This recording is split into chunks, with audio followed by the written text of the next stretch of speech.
Yo, yo, yo, what's the deal, fam? What's the deal? It's your man Ease. Wait for a couple of y'all to come up in here. Welcome to the Eeze Experience Live. Happy Christmas Eve to everyone out there. Hope you all out there staying warm because it's brick outside. I know the tri-state area, it is brick. Hope everybody's good out there as well as your families. What's good? Your families. What's good? Miss Mo, what up? What up? Can you hear me? Make sure the audio is straight.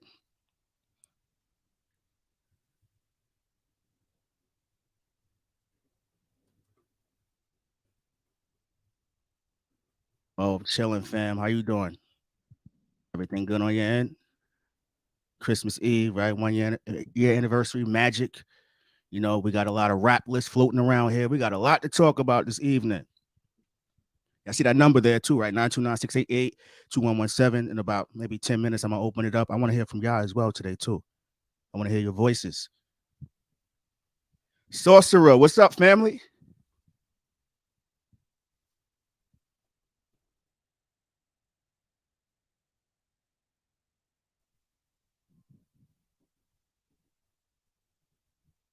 Oh, yeah, yeah. Creative, what up, fam? How's the weather with everyone? General only, Far Rock, what up? It's brick outside, right? I know. Between the beach and the bay, you can't escape that. Josiah, what's good, fam? John, what up? Peace King. I see a lot of people in the house today, right? It don't make no sense to go out there today, man. You're like another 2 minutes and we're gonna get busy. Probably start off with Magic.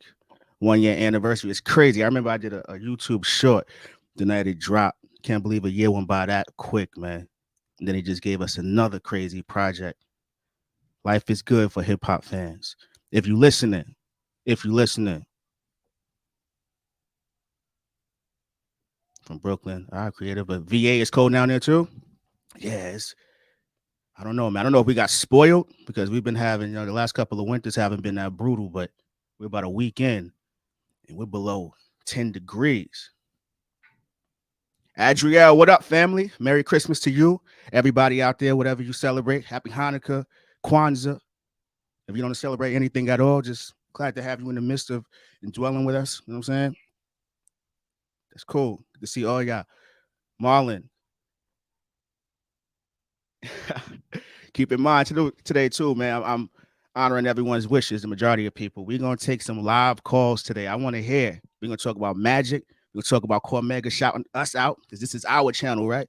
Bigged us up on his social platforms. And those rap lists that are floating around, fam, I don't know.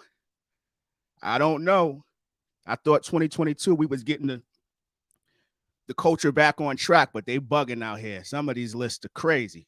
And I get it, it's part of the game, but we're going to talk about all of that. All of it. Crazy cold in Dayton, Ohio. So I'm willing to bet throughout the whole nation it's freezing outside then. It's crazy.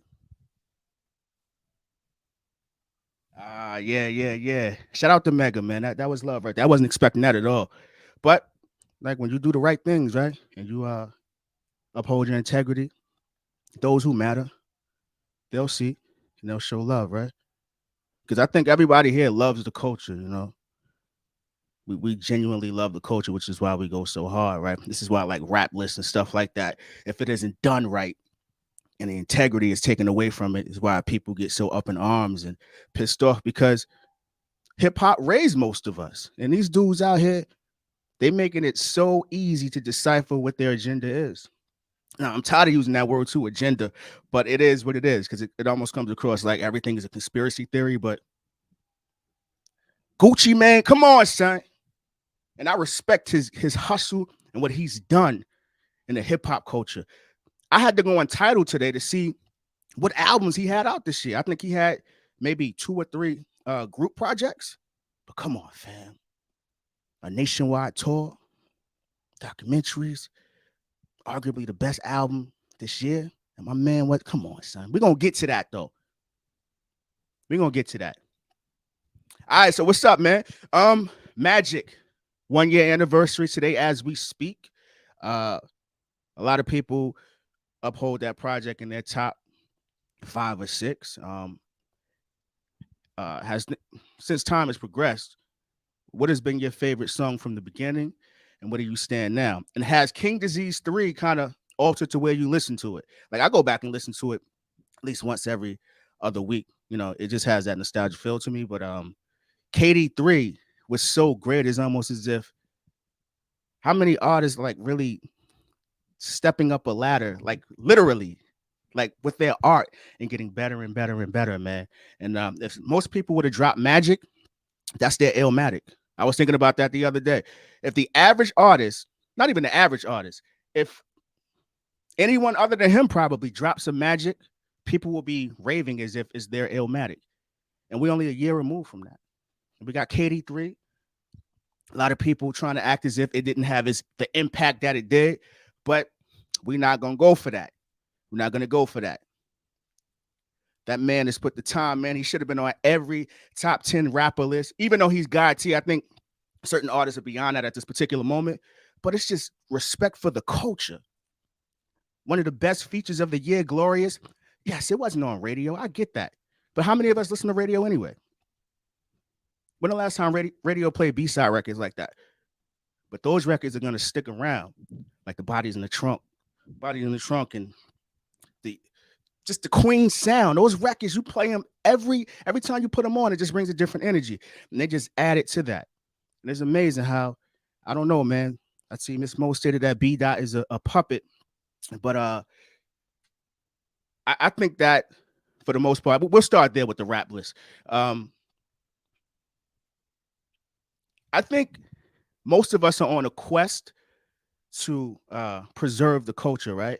But I believe that a lot of them, this is part of the game. Like I posted maybe a week ago, you do the obvious, you piss people off, and then they start flipping, and clicks and engagement lead to, I don't know, just the algorithm or the system, whatever it is, because that's what they're after. Because some of the lists are just ridiculous, man. I can't understand I'm not even the biggest Benny fan. You know what I'm saying? I think he's nice, but as far as his subject matter, he should be on at least everyone's top 10 this year. I'm not talking about an overall career. He put in the work, right? I don't understand. I really don't understand.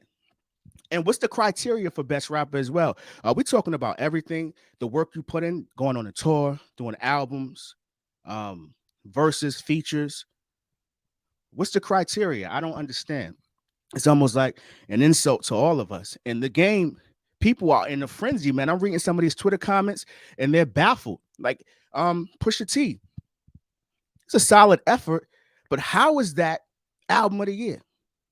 Albums are supposed to have ebbs and flows, right? Different emotions pull you in. But when 90% of the content is the same, how? It's like someone talking to you and they keep repeating the same sentence. There's only so many ways you could say one thing. Eventually, yo, bro, I got the point. I got it. I got the point, son. I don't think a lot of these cats are pushing themselves. And the journalists have dropped the bar so low to where they're like, yo, I'm not even, because believe it or not, a lot of these cats want that recognition. They do. They yearn for it. They need it. That's validation. There's validation for them. Push did a lot of payola with the album. Clowns with lots of followers can easily start false narratives. Vlad comes to mind. Who else we got in here? Yo, Eeze, Magic is such a classic. 1 year later, aging like fine wine. I agree. I love Magic, man. And it's amazing. That project, for whatever reason, that's a good thing. That my favorite song seems to always, it fluctuates. It's never the same. Like it just, different songs bring out different emotions. So depending upon how I'm feeling, like today, excuse me, today, Dedicated may be my joint. Tomorrow, I may play Ugly back to back. You know what I'm saying? Like you just never know, man. He was spitting on that album and it was so effortless. You know what I'm saying? Like Esco was in his bag, man, but he's not the only one out here putting in that work either, man. There's so many artists who deserve recognition, man, and they're not getting it. I think Shay Noir had a very good year. I see she was on a couple of lists. I think according to hip hop, mentioned her, right? Yeah, and I think she may have been on a couple of other honorable mention lists. But for the most part, man, Conway, he should have got some love on these lists as well. I don't know. I'm just trying to figure out the criteria. Is the goal to piss us off? Like just say random names, because like I did a video last week speaking about how we don't accept Kendrick from an artistic standpoint. Yeah, like people didn't like the album. I get that. Like I said, everybody got a little bit of piece of mid in their discography. I understand that. But at the same time, I can sit here and tell you he did not have album of the year. He didn't. How often did you go back and listen to that? He got some joints on there. He got some verses where he did his thing. I understand what he was trying to do, but it's not the album of the year. It can't be. It just can't be. But popularity is for real, man. And every artist isn't after that. I can tell by like Ransom. I know he was a little pissed. 38 Special went off, and he named his top 5 journalists. So you already know. B Dot, I don't understand what his goal is. He's gonna alienate himself to where he ain't even gonna have nobody to bring on that show brackets. Who gonna come on the show if you pissing everybody off? Intentionally too, because they putting up lists, but they never, and then they'll give a disclaimer at the bottom about what it was about. But there are so many different other artists who meet that criteria. So I don't know, man. I hate the people say payola. I thought we was beyond those times. Some people say he sold his soul for some omelets and mimosas because he want to go to the Rock Nation brunch. I don't know. But what I know, what I do understand is that some of these decisions, somebody got to check these guys because it's blatant and it's ugly, man. Adriel Green, what's up, yo? Ease, what order would you rank the 4 Nas hit albums? Ooh, my goodness. That's a great question. Which order would I I'll probably go KD 3. Damn, it's between KD 3 and Magic. I don't know. I'm always going between those two, but for today, I'll say KD 3, Magic, KD 2, and then KD 1. Real rap. I would probably go in that order. I played KD 3, and I was very in tune with like the sequencing and just the flow of the album earlier this week. Yo, there's literally no skips on there. Like, for real, I was trying to search for one. Like, nah, people not gonna like this. I mean, it's literally something for everybody. Something for everybody on there. 17 tracks. I know I keep saying the same thing, but you got to keep hammering home your points, man, because they're not listening. Album of the year. If you got 12 joints and people skipping 6, fam, how is that album of the year? Now you just have relationships with individuals and you're just trying to uphold or stay in their good graces. The albums got better for sure, but I know a lot of people who feel as though KD1 is in the top 2 of the 4.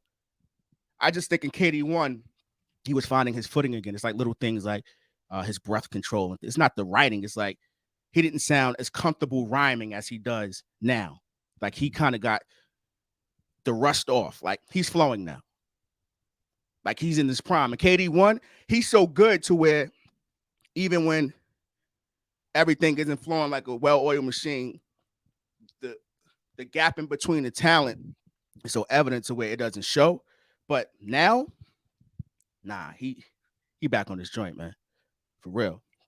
DC, what's good, fam? Your Grover, good to see you, brother. Well, good to hear from you. Why do you think this particular album put Pusha over the top with the media? Let's discuss that right there. Yo, if anyone want to call in, let me know too, man. Just call the number. It'll ask you to state your name. I'll approve it. You come on up and say what you want to say, man. Let's just keep it, PG. Be respectful for one another and have a good time tonight. But what do you think this particular album put Pusha over the top with the media? I don't know. But I know, now I ain't gonna get into those type of conspiracy theories, but he distancing himself from Kanye definitely helping right about now. I tell you that much, man. For real, because that album is, it's cool. It's cool. I think Pharrell's production, Pharrell is a god tier producer, but if you go back and listen to it, some of the drums sound, all of them sound the same pretty much. I don't know. I thought Kanye's production was much better on there. Diet Coke is definitely a contender for best beat of the year. Malice I think he had the best verse on the album. I Pray For You was fire. What we got here? Peter Parks. The mystique of magic will grow. I believe that. I definitely believe that. We only 1 year removed. And which is so odd, not odd, but we're in a time where, to see him release music at such a rapid pace, it's overlapping now. Like most people, the 1 year anniversary is a time to, reflect, think back on what happened and the impact that it had. But he dropped KD3 so soon to where it's hard to give Magic that the love it deserves because he got some other heat out right now. You know what I'm saying? Like, that's a good thing, though. He's in a great situation. Like you said, I think we're going to hijack this hip hop thing for a little bit. For real. Some, we got, Michael Williams. What up, fam?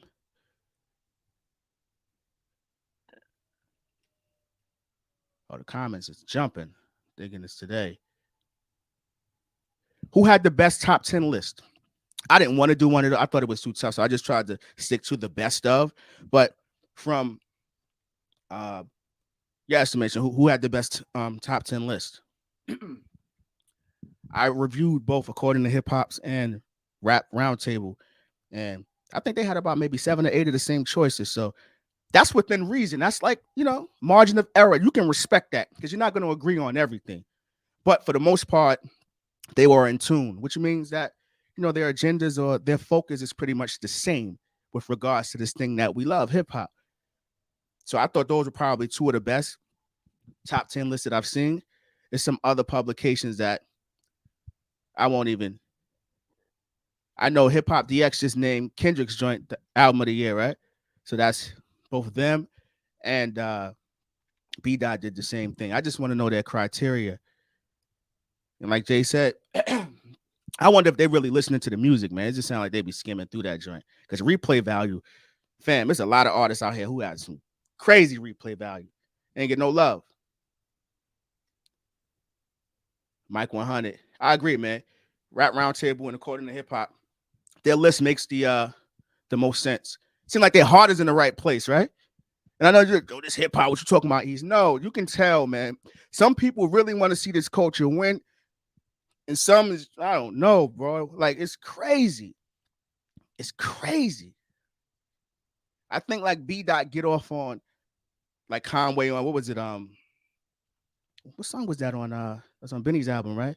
When he said FB Dot's list. Like, I think he liked that type of stuff. You know what I'm saying? Like the attention that comes along with being the negative troll. You know what I mean? But hip hop has enough of that, or had enough of that energy. We need to get back to the music, son. Think about any other genre. You don't really hear about no trolls in the rock arena. Like when Rolling Stone is reviewing a rock album, they are all in. From the hi-hat to the open crashes or guitar solos and bass licks, all of that. With hip-hop, it's so surface. Like they'll even give a glowing review, some of these publications of an album. Like I think it was it Pitchfork? Gave pretty much like a glowing review of KD3. And still gave it like a 7.1. So I'm reading this joint like, hold up.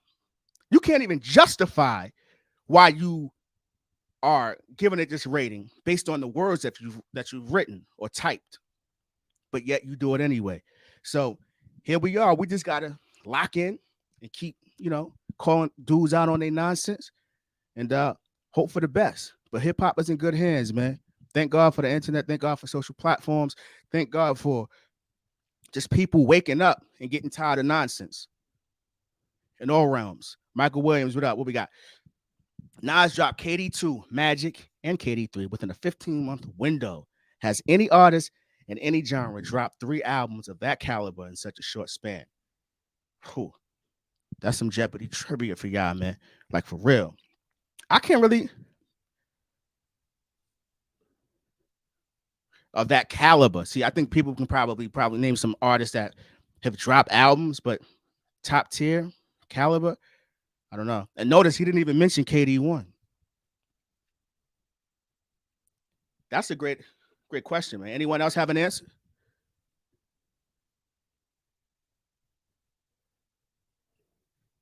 That's a great. Wow, 15 months? Nah, especially not in this stage of his career. You know what? Let me stop saying that as well. Because what does that mean? Stage of his career. No, he is who he is. Some people are gifted. Just some people are talented, some people are gifted, and some people happen to be both because they work at the skills. So I can't even say at this point of his career, he's just showing us that an artist can progress and preserve themselves uh, within the culture, man. Who's that? Nice drop, 7 albums in 6 years. Who's that? Oh, yeah, I think KD1 was weak in comparison to what though?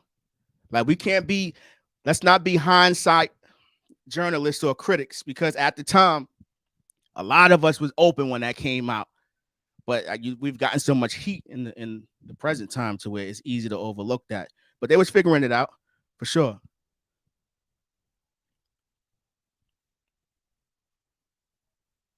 What age and what made you realize Nas was your favorite rapper? It's a pretty good question, man.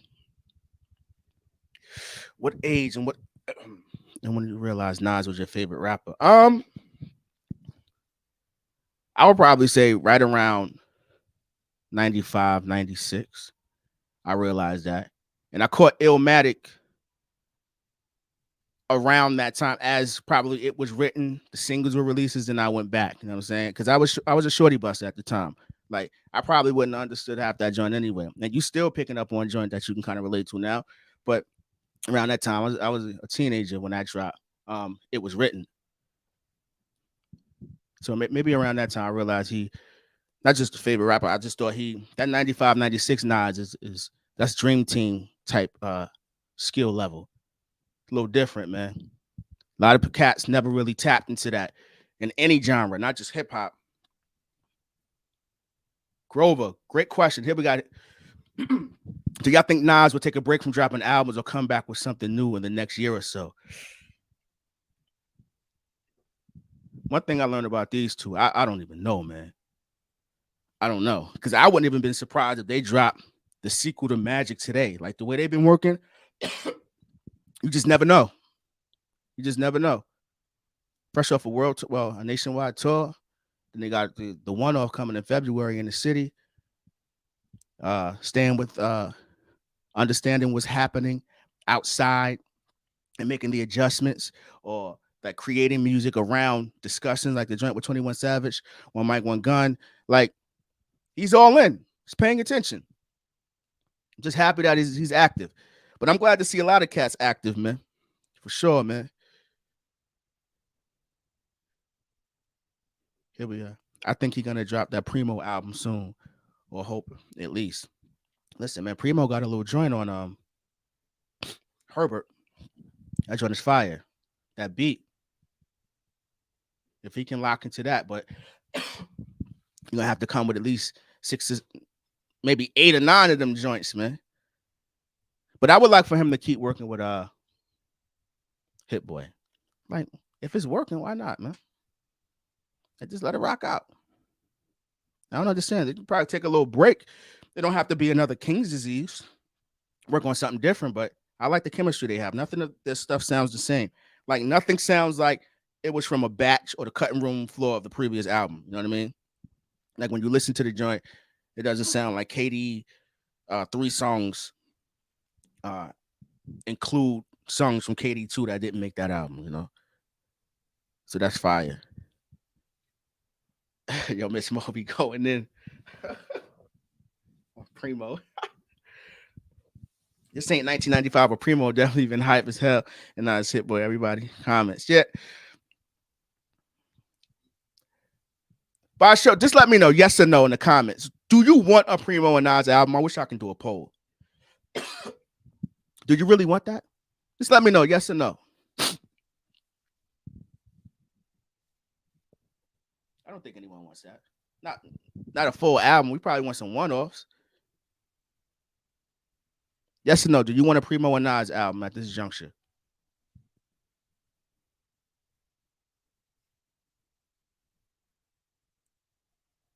Say, yeah, great chemistry.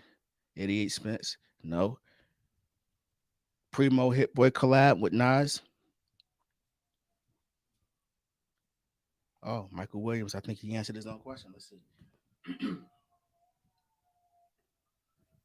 The only 3 album run in a short period compared to this one is Nas again was, oh my God. That's crazy. Stillmatic, Godson, and Lost Tapes, but that was over 21 months. And that's still impressive, right? Less than 2 years. Less than 2 years. Quality albums, man. Stillmatic. Like these are culture shifting albums.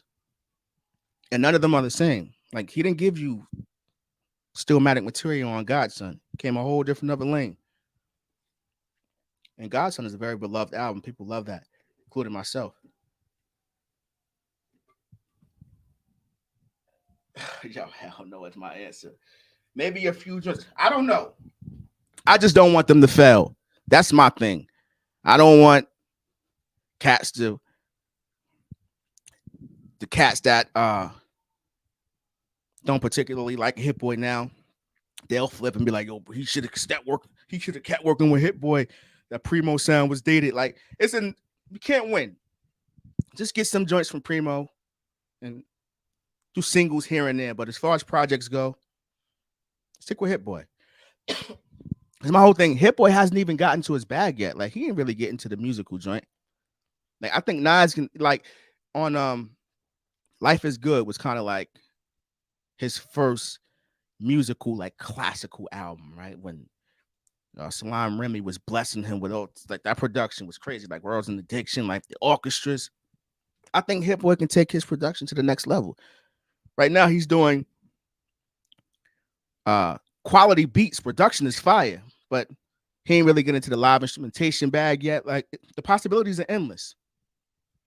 And he's young. He is a sound right now. You know what I'm saying? Like he has his own sound, and it sounds great. Stick with the young boy. Why not? Why not? Because prior to this joint that Primo has on Absol's album, what was the last Primo beat you like? That's a question for you. What's the last Primo beat you like?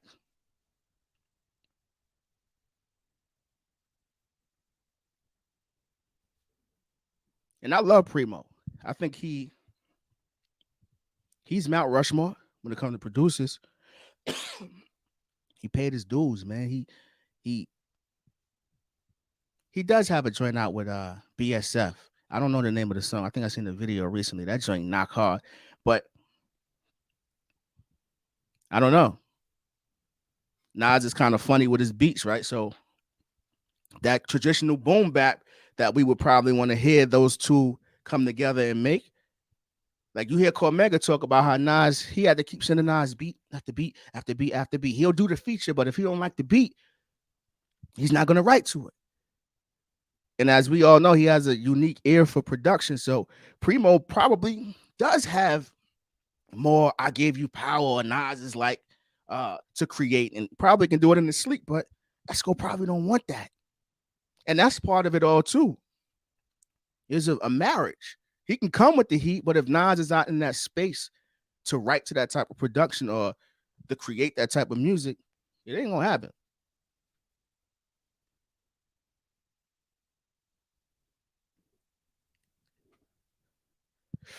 I like what Primo gave Nas for their beat break song. He has some heat on that EP. I think he has some heat on it. I think Lil Wayne and I need more Lil Wayne and Slick Rick. Like that, I like that combination. They need to do more music together. I didn't like the beat breaks, right? I did a video. I got some slander. Yo, they was coming at me for that, but I didn't like that song too much. It felt like it was too up tempo. You know what I mean? But it was good for what it was. They was trying to capture something, the 50-year anniversary, and that's coming around as well, right? So I'm pretty sure they got a whole rollout because it was, I think Primo said it was supposed to be many different producers who do like 5 or 6 song EPs, right? So I think they're just getting started with that. So even if they did an album, it may be something around that theme, like hip hop 50 years, but who knows, man? One thing I know we have learned about Nas over the years, don't try to figure the dude out because Like Adriel Green always say, he thought he wanted the AZ and Nas album. Nas gave us Distant Relatives. Like, you just never know. Like, it's just what it is. That's what Nas does. When you think he gonna throw the hook, he going to the body. Like, it's musically, he just be in his own lane, man. Own frame of mind.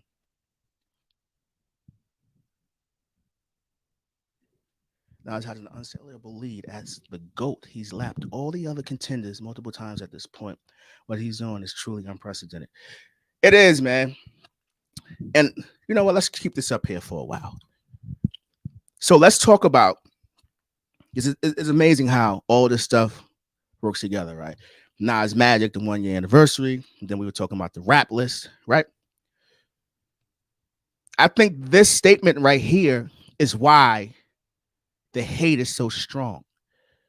Because if you admit to it, and yet you work for another individual who most people want to consider to be the GOAT, if you put that in writing, you can't come back from it.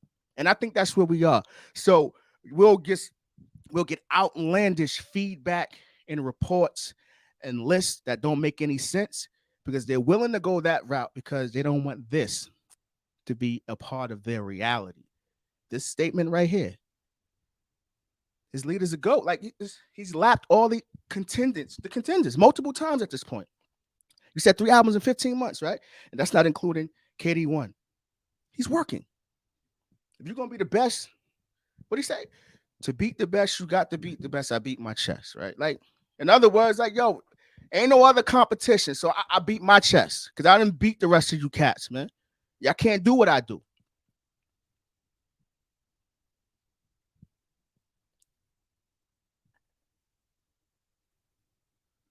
Ooh. Would everyone be open to this? I haven't seen or heard from Damian Marley in a while. I need Distant Relatives 2. One was a classic. I love that album, man. Quality album, man. Nas fit right in. Although that's a Damian Marley album with regards to like the direction and the sound, but he catered it. It was catered for both of them. You get what I'm saying? Like the production, the live instrumentation. Yeah, that's. I wish I could have seen them live, man. That would have been fire.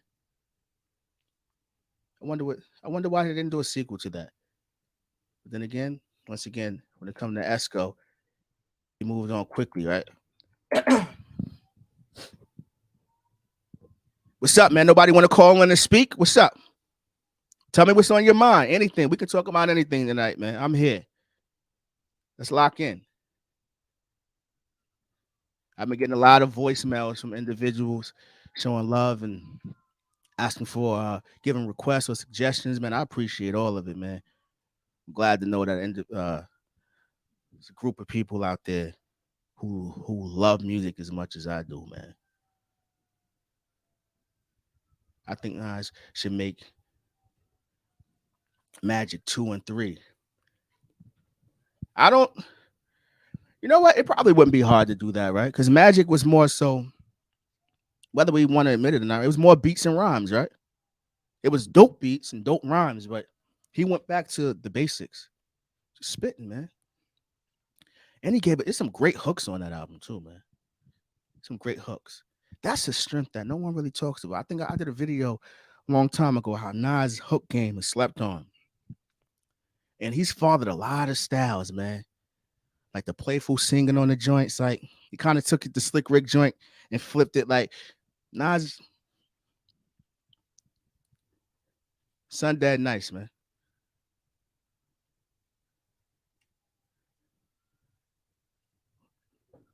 Let me go back to back with his comments. I agree. This run is stronger. I'm just saying Nas is the only rapper I can think of with a similar run. It's a compliment towards him.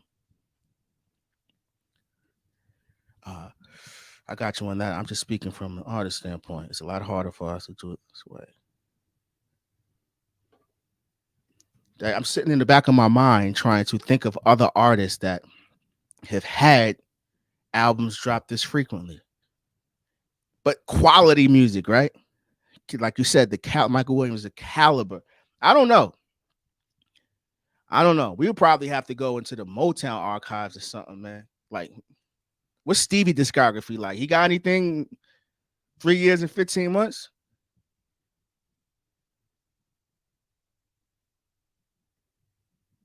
Everything Nas does is slept on trash. Yeah. Prince and Stevie, Grade 88. What's the deal, fam? Prince and Stevie. Yeah, I was just asking myself, does Stevie have anything like that? Prince, yeah, I got to go check. I ain't gonna sit and act like I'm the ultimate music connoisseur when it comes to that particular area, but I love their music, but I never really paid attention to see how quick the turnaround was with those albums. But if so, look how far up the chain you gotta go just to find someone who's done what he's done. Prince and Stevie, come on, fam. That's a different type of. That's different, man. Musical geniuses, man, and that's what Esco is. How many other rappers can really like? He's found. I don't even know if he plays any instruments. I know he's tried to play them. Like growing up, his father would give him horns, or he said he made him stop because he made his lip droop and stuff like that. But he became a writer instead. But it's in him, like the way he, like I stated on the memory lane joint, like that flow is bebop jazz, man. A lot of people can't listen to music and internalize it and mimic exactly what an instrument does. That's why I always speak about like Eminem, how everything is the same pace, just rapidy rap, rap, rap, rap, rap, rap. That's cool, but it's about the music. Like we've mentioned, this 4 album run is music. It's musical. Replay value for an album to have replay value, it needs to be musical in some sense, right? And sequencing is part of that. Because if you're giving someone the same song or same beat every trip, it's not the same, man. And that's what makes Hitboy so good too. Like I did a short earlier this week. His drums is the musicality. It's not always Pete Rock Shut 'Em Down remix drums. We don't always need that. Go listen to those drums on Fallacy by Ab-Soul. And the hop on it. Like it's crazy. Sunday nice. We got here. Grade 88 out here giving him history lessons. I appreciate this. You know I'm gonna do my homework. Write this down. Self-titled Dirty Mind, controversy 1999, Purple Rain, Around the World in a Day, Parade, Sign of the Times, Prince. He's Prince for a reason, right? Yeah, let me write that. Yeah.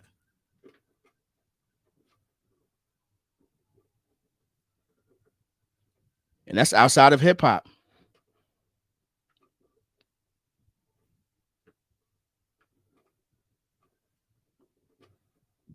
That's fire. So Michael Williams, does that is that cool enough for you, or you was looking for someone within the hip hop realm? If so, I don't think it's gonna happen. And think about it, like when Jay would say, "I held you down for what was it, 7 or 8 straight summers?" That was an incredible feat, right? To drop an album every single year. But now we're doing 4 albums, and man, God, son, quality music, man. And we deserve it, right? We deserve all of this. And we support it. You know what I'm saying? We can't ask for artists to do things, and then when it come out, we don't show no love. We don't share it. We don't cop it. We don't run the numbers up. Like we gotta do our part as well as fans. You know what I mean? And the fans showed up for Esco and a host of others for the Woo and Buster this year. Sold out shows. People been watching those documentaries. You know what I mean? People copped the album. They listened to it. Single with 21 Savage. People checked it out. Like, so the fans are doing their part, man. My good, yo, shout out to Gray 88, man. My son in here going, you getting busy. Miles Davis had a crazy album run.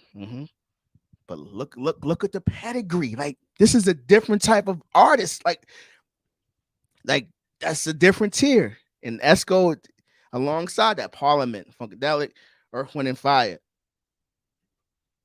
Yeah. And believe it or not, we're probably, at least individuals like us, will appreciate these albums much more 10 years from now, right? Like they're near and dear to us, and they're not even 3 or 4 years old. Wait until you like actually go through something that like relates or the song relates to you in such a way to where it becomes yours. You know what I mean? Like, you got 17 joints on that album. Son, fire. Nas has outstanding albums in 4 different decades: 90s, 2000s, 10s, and now 20s. Multiple great albums in the 20s at that, and we're only 2 years in. That's crazy. Nah, that's crazy. That's crazy. Wow. That's fire. And not to mention, 94, that's the early 90s, right? It's not like he getting in at the end of the decade, right? Like okay. So we got 94, 96, what? 99? When did I Am come out? 99, right? 99, 97. No. Was it 97 or 99? I Am. It had to be 99, right? I think it was 99. Because Nostradamus came out the same year. I think that's 99. Then we got Stillmatic 01. Yeah. Son been hella busy, man. 99, right? Yeah. Wow. That's not easy, too, but we got to keep stating the fact that we're hearing the songs that they've given us. You have to think about all the other songs that don't make the album. How many songs you go through just to I don't know, get it down to 12 or 13 songs. So you have to be all in on this music thing. Yeah, Damian Green. It's a great point too. 94 was Illmatic, but Barbecue was 91. Yeah. Yeah. But even then, like a 3-year window, and to still meet all expectations. I'm not talking about album sales, you know what I'm saying? Like, because as a fan, you don't have power over that. You can only go cop what you cop. You can't make everyone else spend $12 or $13 of their own money. But with regards to content, that 3-year window, like, come on, fam, like, son, Library of Congress. It's insane that Nas was spitting like that in 91, so ahead of his time. He was. It was like this is. I think everyone can agree with that, right? Like Jay said on every day it starts born. Illmatic drop was so ahead of his time. I thought we was all dead. Not like it was ahead of his time, and now he's ahead of his time with regards to what they're doing now. They're changing the whole landscape because maybe 10 to 15 years ago, like probably a little sooner than that, we had the Dat Piff era, right? Where Caps was just putting out mixtape, but it wasn't quality albums. It wasn't sequence. It was just a bunch of songs off a hard drive thrown together. These cats are really putting together quality records, man. He's changing the whole dynamic of the way this hip hop thing should be. It should be. Because it's hard for an artist to take 2 to 3, 4 years off. That whole notion that you got to fall back. So they miss you a little bit. Listen, you disappear too long, it'll be rap for you. That's a fact. But that is a great point, Michael Williams. The 90s, 2000s, the 10s, and the 20s. And like you said, we only in 2022. If he decides to take a break, both he and Hitboy, they deserve it. Because keep in mind, Hitboy working with other dudes too, man. Like he to beat that output is crazy. It's insane.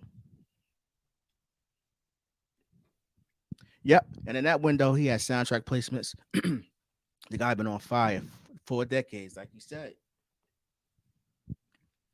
And you still have some individuals who don't want to see it, man. But it's all good though, man. I'm just glad that we see it, right? Esco, man. But who some other artists y'all was digging this year? Like outside of, I know a lot of people in the community. I like Lupe. I love Lupe too. Who, if you could select one album that's album of the year outside of KD3, what is it? I know Rock Marciano with this album. It's like a lot of people like. I know people who love it. I know people who can't stand it. I've never seen people react to him in that way. Some sleepers out there. Rome Street's been getting busy. Joey Badass 2000 was fire. I love the concept, man. Ransom been getting busy. Denzel Curry, all right. Kiss the Ring was great. What's your take on Freddie Gibbs? Y'all like his album?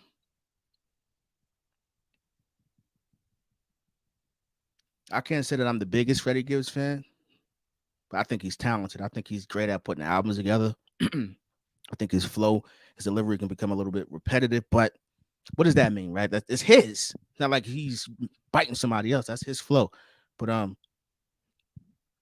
I listened to his album a couple of times. Quiet as Kept. I was talking to somebody in the comment section. What is the song called? Golden Rings with Pusha T. The only difference between that song and Neck and Wrist is that it didn't get a marketing push. That song is way better. That song is fire. They were spitting on that. Cheat Codes was fire too. I still play that. Black Thought had a very good year, man. KD3 was it for me.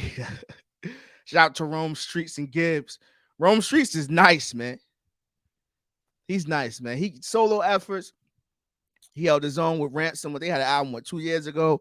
Like he's like a breath of fresh air. His energy is dope. Sunset. SSS is not doing it for me. Yeah, some people. Gibbs is one of those artists. It's either you love him or you like him just a bit. I wouldn't say you hate him. Does everyone agree with this? Bricks, what up, family? Almost Dry is the most overrated album this year. Listen to this, man. I listened to that album a lot. When I first heard it, I was like, all right, this was cool, man. I like the fact that Kanye, Pharrell came together, made a quality piece of work, but the content wasn't there. It wasn't saying enough for me. And I think Kanye carried that album. Go back and listen to it. I don't know what's up with Pharrell and these 808s. Bro, you got to get back to the regular kick drums and bass lines. I'm tired of hearing 808s, fam. Like, you're a musician. Hire a bassist to play some live bass line. The 808, that's cool. I'm not a big fan of that, man. Dudes be running that in the ground. Oh, this is my joint right here. Shout out to you, Amy Hodges. Apollo Brown and Fillmore Green, very underrated. Yes, The Cost of Living. That's my sleeper of the year. That's what I gave that album the award for sleeper of the year. If you haven't checked it out, this isn't paid promo. If you love beats and rhymes, if you love content, if you love a person speaking from a sincere place, if you love drums, a variation of drums, a good mix, dope beats, relatability, honesty, check that album out, man. Cost of Living. That joint is fire. It's a dope project that we all know. Push can make something special. Push. Listen, man. Push got some. What was it? My Name Is My Name. That's my favorite Push album. It didn't sound like he was forcing it. You know what I'm saying? Now it's like bro, I understand that you open to working with different artists, but that's what Lil Uzi Vert on the album. Like, that don't even fit.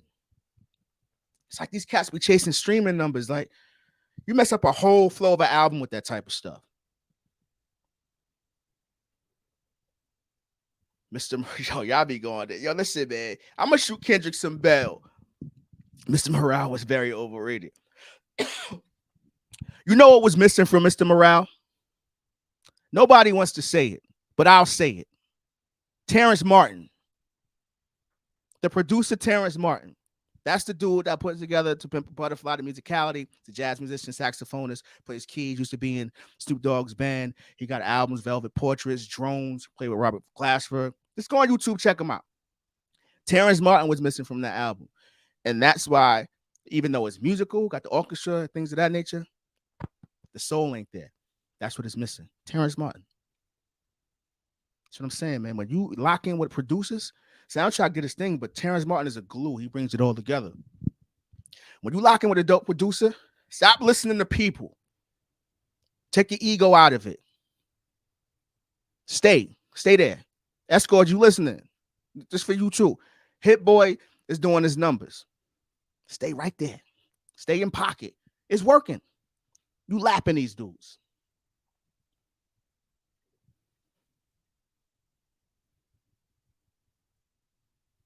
Is this a question? Well, it's a good question. Mr. Morale is like God's son in terms of how personal it is. Um, the thing with Nas and his idea of being personal is a cutoff to it, right? It's like a threshold. Oh, when you get go too far, he bring it right in. Like what song was it when he said and her name was Oh Well, I Don't Kiss and Tell. Like he'll tell you a story, but he ain't gonna tell too much. I think Kendrick he made a lot of people uncomfortable with this album, especially like the song where they was yelling and screaming and things of that nature. Like I understand what he was trying to do, but everybody wasn't ready for that. Not for him. And I applaud him for trying it.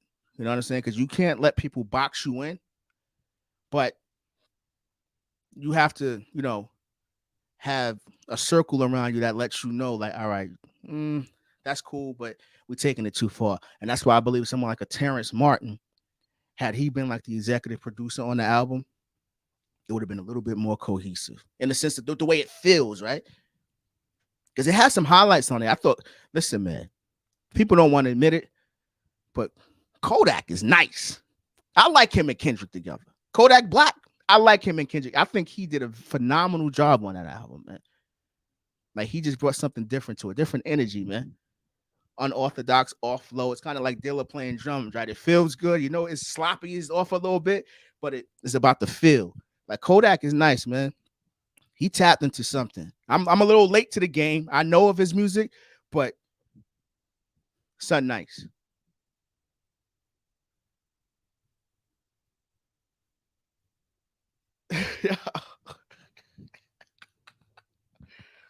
Yo, well, word on the street is they claim his team told Kendrick the album was trash, but his ego said otherwise.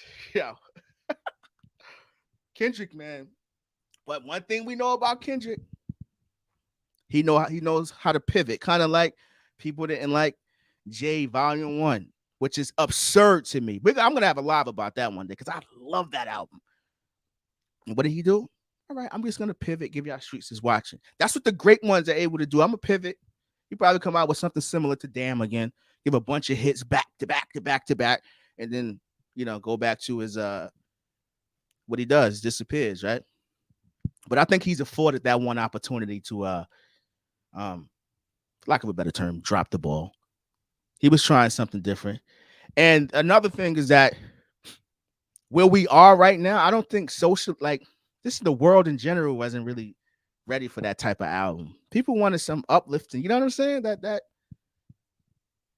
when you drop an album matters too. Like based on your content, it's kind of like, remember how dudes used to line up like their singles when they knew they had that summer smash? Like look at Nelly sometimes. Like he would line his singles up to the perfect season because everybody outside, we gonna get busy. I think Kendrick kind of dropped that album at the wrong time. I don't know if it would have, not to say that it was a great album and the seasons, if he dropped it, I don't know now, it would have changed things. But I think the combination of when he dropped it and the absence of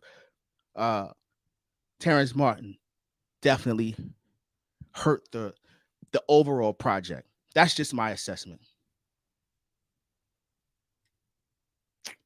You know what?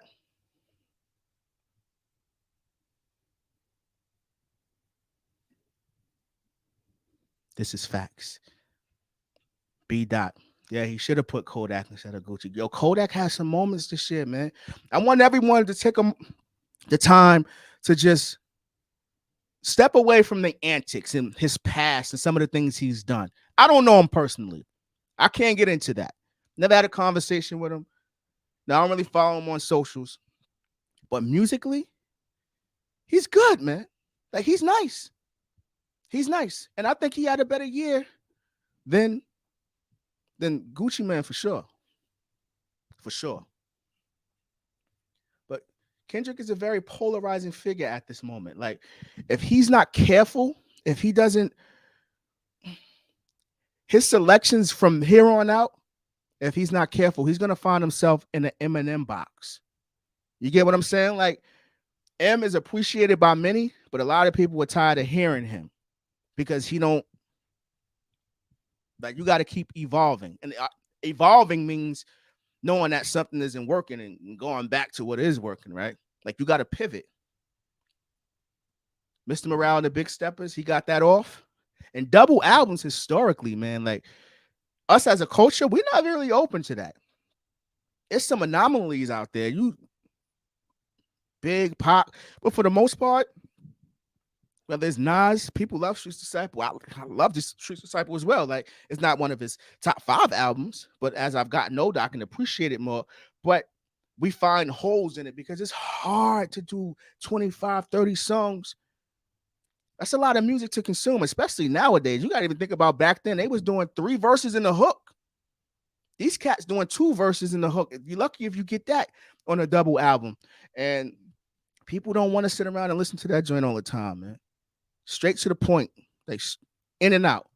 9 to 12 songs. That's the sweet spot.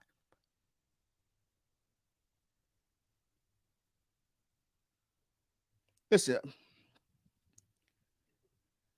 well, I think this goes without saying, right? I love Nas too, but let's give Jay his credit as well. Nas and Jay both contributed to the culture. Not only did they contribute to the culture, they changed the game. Hold on. I can give Nas his flowers all day in my sleep. It's easy. But let's not forget too.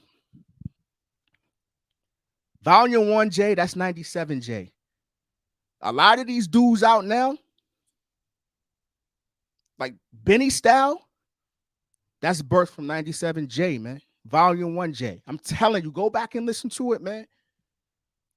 Go back. But Jay was a little bit more clever and witty with it. Like, he can open up on different things. His flow. Jay is more musical than a lot of these cats. Like, just go back and listen to some of his selection. He may not be the greatest hook writer and things of that nature, but he is a great songwriter. He's a great songwriter. And I think 97 Volume 1, like, son, that joint birthed a lot of these cats. They should give him. I know Benny had a song 97 Hove because he know, fam. That's whether for me at least, I'm competitive. So if we talking Nas and Jay, I'm gonna always be able to debate that. But I'm not gonna go too far and act like I hate the man. I ain't, because I love Jay's music. You know what I'm saying? I ain't talking about getting into stuff other cats be talking about, money, and that don't matter to me. It's about beats and rhymes. And when it comes to that, it ain't too many cats. He may not be in some people's top 5, but eventually you'll get to him in your top 10 or top 15. And if you don't, I would want you to give me reasons why outside of the battle with Nas, because a lot of people just don't like him because of that, and vice versa too. Like, it's weird. Like, fam,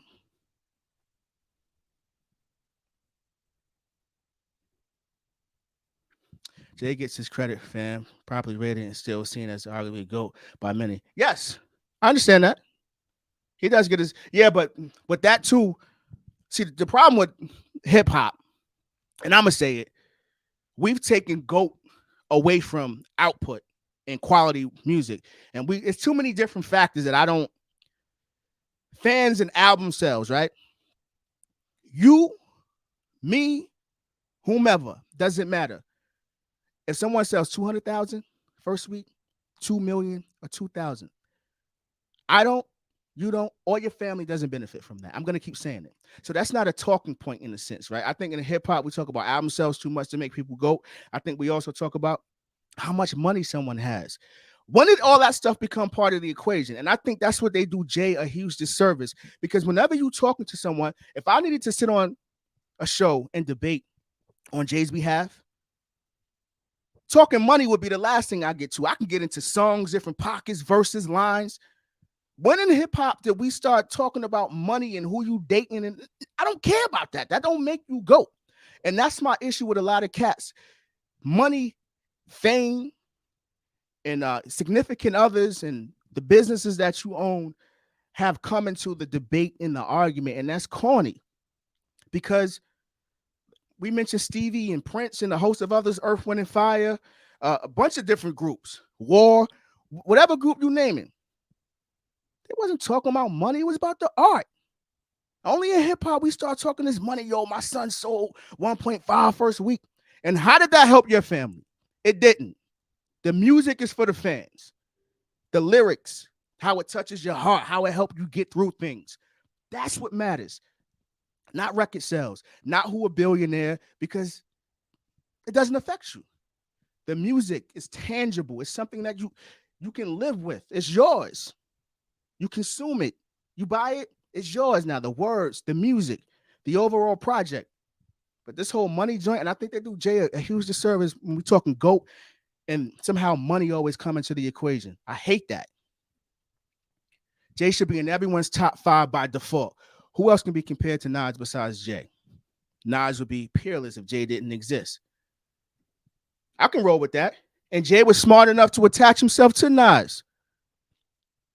Like, that's thinking too, right? Like, yo, you know what? Win, lose, or draw, I'm gonna go at some. Because it's the art of war, right? It's competition. It's not malicious in any way, right?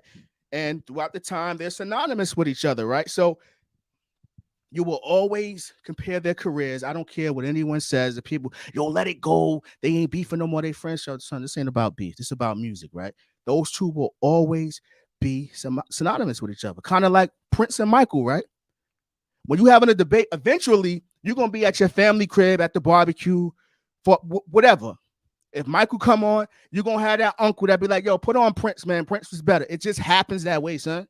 Some artists just have that peer that people deem to be their competition, and they feel as though the other individual is better. Friendly competition. Ain't nobody getting hurt out here. But we got to stop talking about money and record sales when it comes to who's the best. Because there's a lot of cats out here with diamond albums. When the last time you played Nellyville? You may play Dilemma with Kelly Rowland, but how many records you playing off that? I mean, that's why I don't get into that record sales joint. What sustains you? What's going to help you get through? What songs can you look back on and say, damn, I was in a messed up place back then, but I'm straight now. But I remember this lyric got me through. I hear women all the time talk about how Mary My Life was like, it raised them. Like, Nas got projects like that. Jay got projects like that. That's what matters. Not this, man.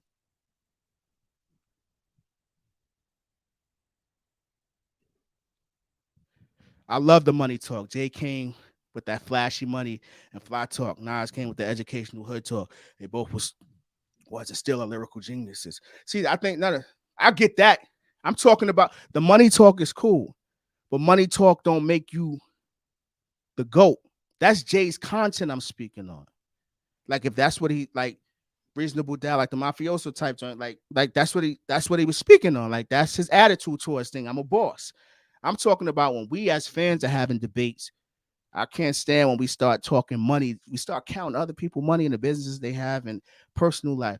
It's about the music. And when we just keep it the music, Jay should be in people's top 5. I believe that. He in my top 5. And I can make a claim for that too. A legitimate argument. Yeah, nice little runs. Yeah, different runs. Some albums I'm not too fond of, but everybody got some mid. So Miss Mo, he not in your top 5? Who your top 5?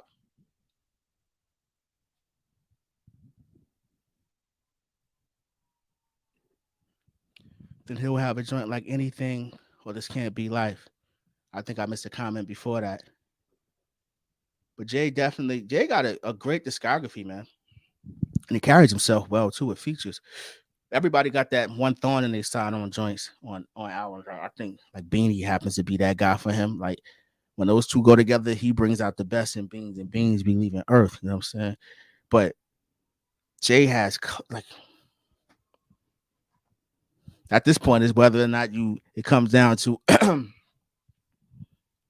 whether you want to admit it or not. Should be second nature. Oh my goodness. All right, here we go. Ease, what do you think of 444? 444. You know what? I liked it a lot when it first came out, but now I'm not too fond of it. Like, you know what it was? I said it before. When it came out, I was so happy for Jay to be speaking on things outside of like his regular content, right? So he's opening up now. He's talking about family, man. He's talking about how he messed up in his relationship and things of that nature, or business moves you should make. I loved it. But now when I go back and listen to it, a lot of that stuff, I was already privy to that information. It was just so I was so excited about him opening up and trying something different that I kind of overrated it, and I put it in his top 6 or 7, and it's not there. It's not. So it's a good album. I don't think it's in his top. I know some people got it in the top 3. I'm like, I don't understand it. But if you can make a case, I'm willing to. He has some like Marcy Me, like when he found his pocket, like those records, he was going off. But I think No ID didn't really bless him with the production that he needed. I love No ID, but that ain't it. And it's sad. The mix is horrible. Every environment I listen to the album, I don't like the way it sounds. Headphones in the car, it just sounded like he was rhyming over 2-track beats, like tracks weren't separated, and he didn't mix down the hi-hat and the kick and the snare by itself. It sound kind of like Rush on the mixed end, but once again, whether I like it or not, he tried something different. He definitely tried something different. But unfortunately, that was his last album, the solo joint. He's long overdue if that's. But I don't even know if he has the hunger to even want to do this anymore.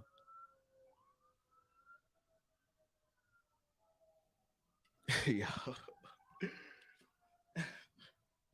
The reason they got in the top because we all remember how much they were acting like 444 was the second coming of Christ when they dropped. I will never forget, basically. The rollout was mean. Jay is a marketing genius. They had the little snippets when they all in the studio with different basketball players and prominent figures, and they talking about life, and they did it right. Story of OJ. It was yeah, it's a good project, but it's not the Jay I like as far as listening. But I could be wrong. I love the way Michael in his bag. Like on 444, Jay focuses on family more than Nas on Life is Good. Outside of Daughters and Bye Baby, Nas wasn't talking about family. Different themes. I agree. Life is Good is better overall, though.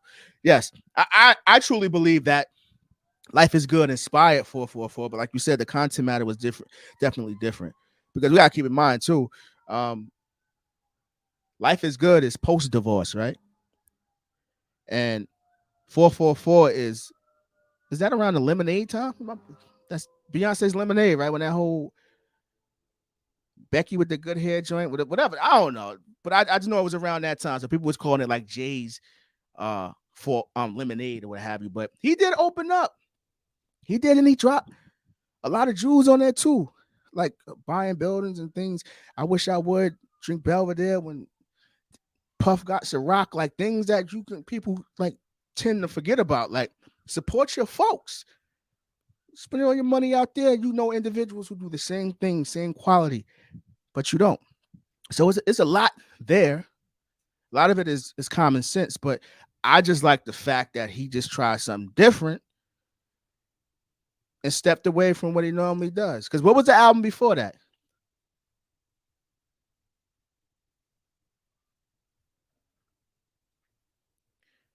You know what? This is a great point.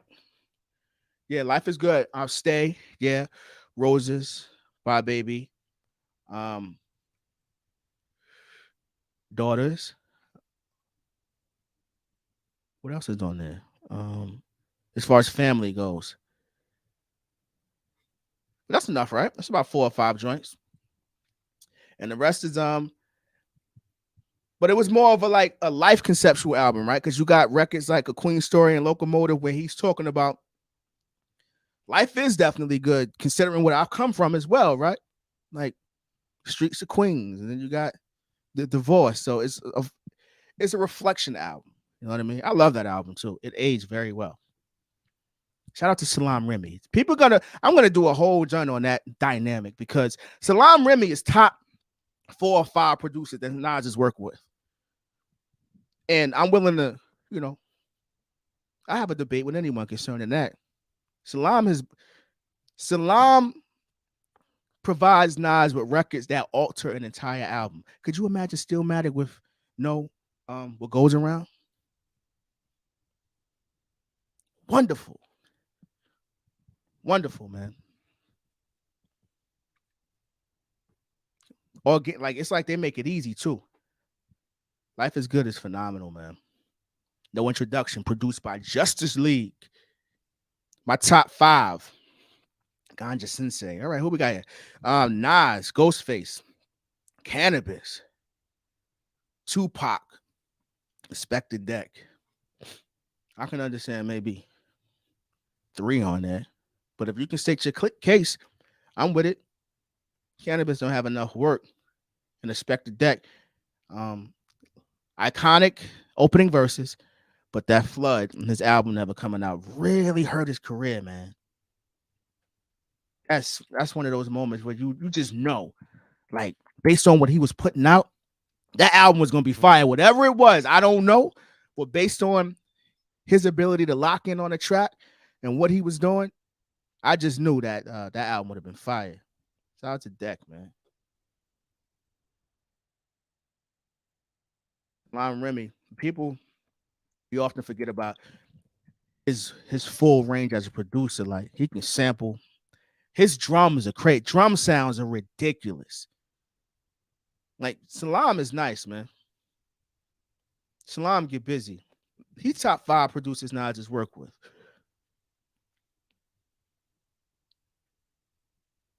And he takes Nas to a different level, right? When you speak in the sense of like the musicality, right? Like track masters would give him joints like they would replay samples verbatim, like what they call it, interpolations, right? Change different chords here and there, but still keep the same vibe. But Salam is like, those are unique and original compositions, man. Like those string arrangements and all, that's Salam. Salam is nice. Salam get busy. Salam and Terrence Martin had a project too a couple of years ago. Made You Look is such a classic beat. Listen, man, that joint knocked to this day. And I remember, like, in the spot. Who we got here? Darnell, what up, family? Every Nas album is classic by touching on all aspects of life with great vibrations. Jay is more like someone that strives to motivate you to get money and talk ish at the same time. Yeah, it's 2 different styles, you know, for sure. I think they're in 2 different realms. But Jay. Listen, man. Jay is judged a little harsh. Like that volume 1, I don't understand how people allow one song to alter your experience with that album. Sunshine, really? That's the Diddy era. Nobody could get away from that. The Firm tried it. Diddy was running rap. And I know people don't want to admit to it. Diddy was running rap. Everybody was trying what Diddy did, man. Volume 1 is heat. It's heat, man. Him and Ski found a nice little pocket on that album. The sequencing is superb. Everything, like a little bit of everything on there. You got the club records. You got the I'ma Talk My Talk records. You got the Reflection. I did dirty things throughout my lifetime records. Like you got records being vulnerable. Like, yo, y'all thought it's easy being a star, but lucky me, look what I got to go through. Like a bunch of stuff on there. Friend of Foe 98. I think 444 gets too much hate. Nas got props for his Black Empowerment theme on KD. Jay deserves the same praise for the Black Empowerment on 444. Well, I think the reason Jay don't get the praise is because some people just don't want to let you out the box. For all the money he has and all the businesses and the success that he's acquired over time, some people just want the same old music from him. They're accustomed to it too. Like it's when you think about it, a lot of the things or the things that he's spoken about over the course of time have been the same. He just found different ways to say it, but or link with the best producers or just make nation changing songs. I mean, like his singles were just leaving Earth. But you're right. I can understand that portion of that with the black empowerment situation. But it's a lot of artists out there who are already doing it too that people were privy to. Like the only difference is like between the black empowerment between someone like Jay and the Dead Prez is that you could see the things that he acquired. You know what I'm saying? It's definitely aspirational though. Definitely. I just thought I overrated the album. I was in my feelings like, oh, this is it. Cause son came out his bag, or he trying different things, he being vulnerable. But it just don't hit the same now that I play it. But he got some moments on there when I keep saying it, that Marcy Me, listen, man, there's very few rappers who understand the importance of pocket.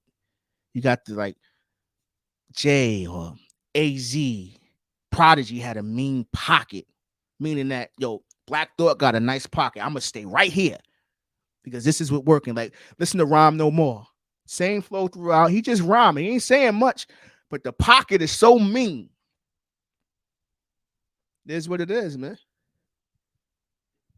Jay criticized Nas for the same thing he did in 444, trying to kick knowledge. And that's the thing. I speak like that's the double standards too. Like, you got to make up your mind because people, for whatever reason, even in hip hop, we don't allow people to we take lyrics as law, right? Like now he said that back in 01. So when he tries to progress, it'll be held against him. And I understand it because he kind of followed the same blueprint in a sense. No pun intended, but like that's the nature of the beast though, right? When you say different lyrics, they can come back and haunt you. Like one hot album every 10-year average, like, and then you start to look at what's happening now. You're like, damn, hold on. I spoke when you had a dope joint. Like, so it's a different bunch of different lyrics you can kind of like go back and dissect. But I think Jay is kind of criticized or rated too harshly because they keep comparing him to Nas. He ain't that. He's a top 5 rapper. But Esco is at the top of the food chain, and it's a huge gap there. Ain't nobody gonna convince me otherwise. AZ is definitely underrated in a sense, but I think he gets the love he deserves. Yeah, AZ is it's a different type of case because it's hard to tell what he wanted. Did he even want the success that we wanted for him? He seems to be a guy that likes to do what he do, disappear, and come on back. Listen, man. Ted Hill, what up, family? Pieces of a Man is fire. That joint has more replay value than, with regards to the sequencing, than Do or Die 1 to me, man. I like the way that album is sequenced a little bit better. Do or Die 1 has some songs on there that I can't listen to anymore. It sounds dated. Pieces of a Man got a different type of sound to it. It aged very well. When that dropped? 98? That's 98. Pieces of a Man, 98. AZ, I think he got something coming out soon, right? Seems like he's gearing up for something. Look what listen, man. As fans of hip hop, how could we not be ecstatic about this thing? Dudes from the South rock with AZ heavy. Oh, that's fire. I didn't even know that. That's what up. That's fire. That's cool. I like that. The J double standard is valid. That's why on Nas, it's good. He says, now y'all woke. Yeah, I used to say Nas was talking to anti-establishment business. That's on KD too, right? Yeah, Nas just yeah, definitely is on that. Yeah. Esco is ahead of his time. It's amazing, right? Like, even lines like, yo, what you trying to spit knowledge? Yeah, that's what we want to hear. We want to be dumb forever. Like, some of the stuff people was running away with or glorifying is crazy to me in hindsight, right? Like, I remember I was looking at Drink Champs.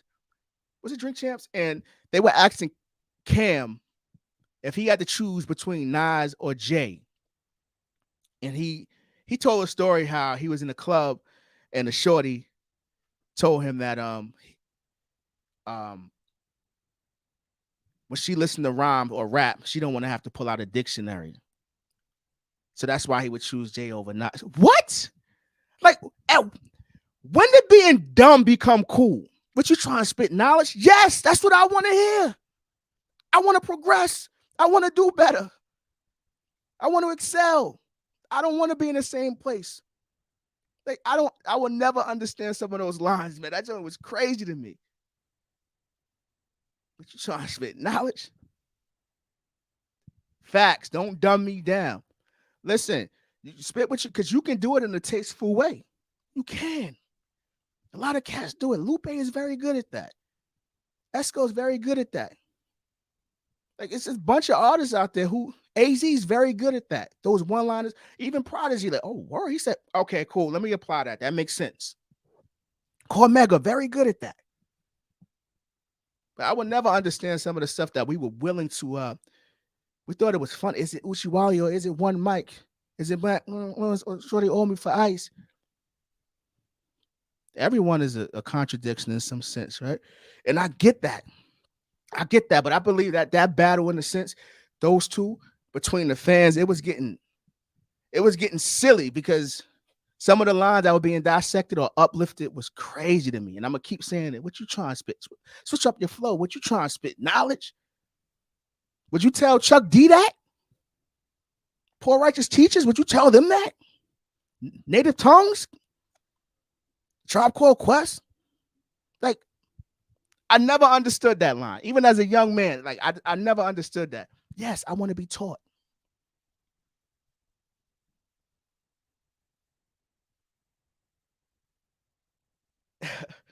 Yeah, Maul be wildin'.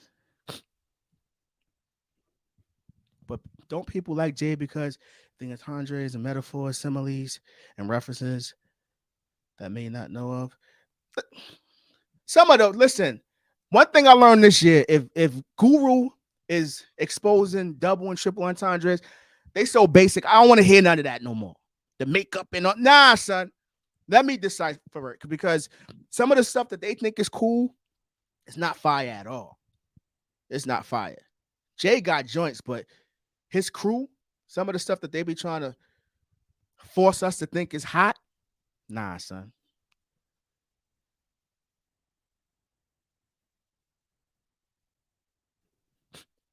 I'm assuming you're saying Jay. JB, what's up, family? Yeah. When was Jay ever about content though?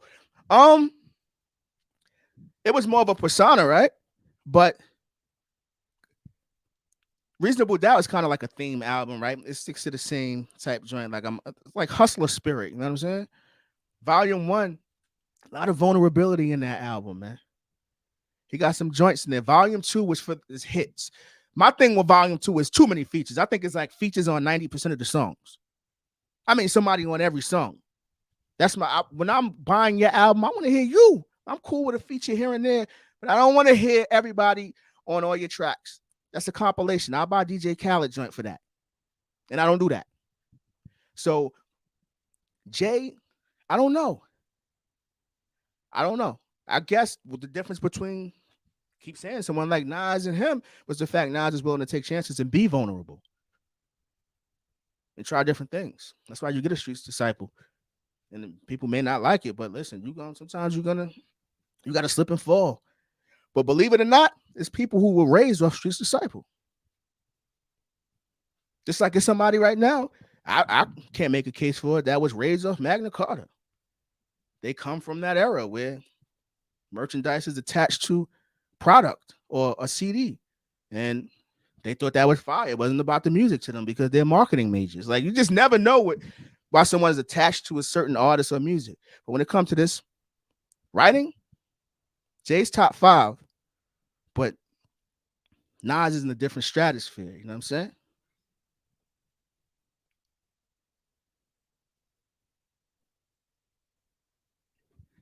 Jay just points out when he does it, like a battle rapper who keeps explaining their punches. But that gets annoying at times too, right? If you gotta explain the music, if we're not on a Genius website or something like that, uh, that's the balance too, right? Dropping jewels, being knowledgeable, fire music, while also making it edible, right? Or easy to consume. That's what makes artists, man.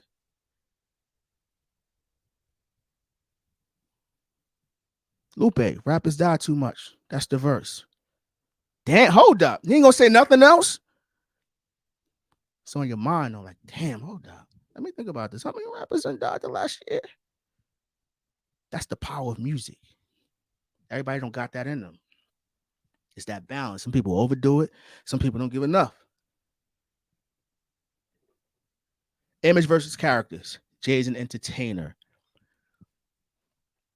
And maybe that's why I don't know. Listen, I will never count him out. I said that in another video. I would never count him out. I think that the problem is what he's missing is prime Kanye.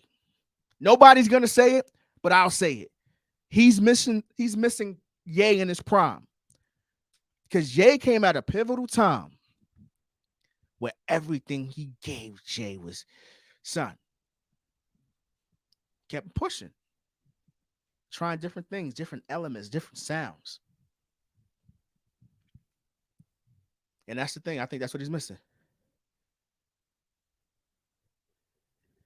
Chino Green, what up, family? Nas and Ross, Hitboy album. Would y'all be open to that? Nas and Ross, Hitboy album? Rose, I love Ross, but Ross seems like he lost a step too. He don't feel or sound like he is into music anymore. Sound lazy now, but he got some joints. One of the top 5 to 6 ears, the best ears in hip hop history. He's musical. I don't know if he plays any instruments, but Lord knows. Choosing beats and putting together a sound. He has a sound, that regal sound, right? Like no matter what producer he decides to work with, you're going to adapt to what I want. I'm not coming to you to get what you do.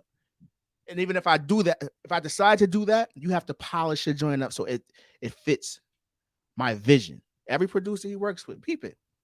They all find a way to make this sound very prestige or regal or clean, but still not.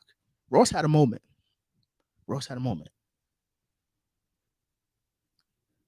Yeah. Ross, it just don't sound like he's having fun with music anymore. You know? I don't think this hip hop thing is something you gotta love, right? When you think about it, when you start getting multiple streams of income and money's coming from an array of different places, and what hip hop is offering isn't adding up to being an entrepreneur, people's focus go other places. It happens. And I think he just doesn't have that hunger to rap anymore. But his catalog is solid. Ross, get busy.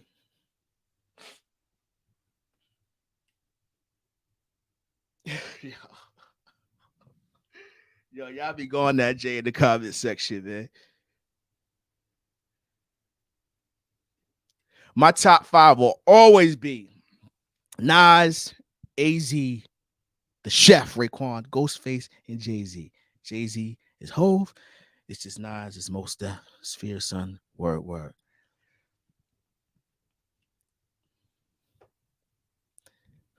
Think about this. This is what I mean about it being polarized. We just read that comment, right? And then we'll get this. Jay-Z is a mainstream media rapper. Like, he's in such a box now that where people just, because it comes across like he bought so many people. The way Elliott Wilson was running around here like little groupies, man, I will never understand that as a journalist. That's just me as a human being. Even growing, I don't care what room I'm in, any environment. I know how to move, whether we outside, in the boardroom. It doesn't matter. Like, you just know how to carry yourself in a sense, but you always uphold your integrity, right?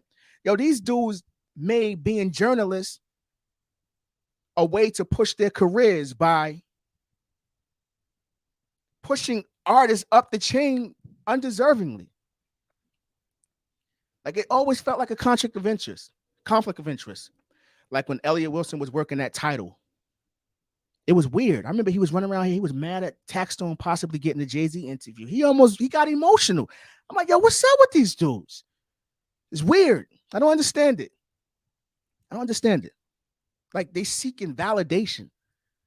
from dudes who just use you as a tool. Slim Thug, he was nice. I ain't hear anything from him. Yeah, Slim Thug is on his entrepreneur joint. Yo, y'all bugging, man. I'm about to get out of here. Yo, listen, Jay-Z prays to Nas every morning, y'all. Nah. I really believe Jay loves who he is and his career. I think he looks back and says, yo, I did some phenomenal things, man. They may get corny and post Grammys and all of that, but yo, Jay has some moments, man. And I remember, like them organic singles, like I'm not talking about the Pharrell joints where they had the push by the label. It was some records he had when you like, yeah, this dude is different. He got it, man. Elzai needs a top-notch producer. I think Elzai, phenomenal rapper. Ain't too many people who can get on the track with him and hold their own. I love Fonte, but that verse Elzai had on Where You Gonna Hide on the Minstrel Show, Fonte did good. And on most songs, that would have been a great verse. But Elzai went crazy. Elzai had so many different moments, man. The problem is, I don't think he ever attached himself or linked in with the right camp. He seemed to always have label and other issues. You know what I'm saying? One could only imagine how would it worked out if Dilla was still here. Could that have worked? Because I guess he loves to work with Detroit producers, but I think he should have linked with another artist, like someone like a Esco or who else would have been good for him? Or even link with a producer that people hold near and dear, like a Primo. I don't think he got a Primo joint. He searches after a certain sound. I know he got the Jericho Jackson joint with Crisis, but Crisis is nice, but it's not enough to put you over the hump. You know what I mean?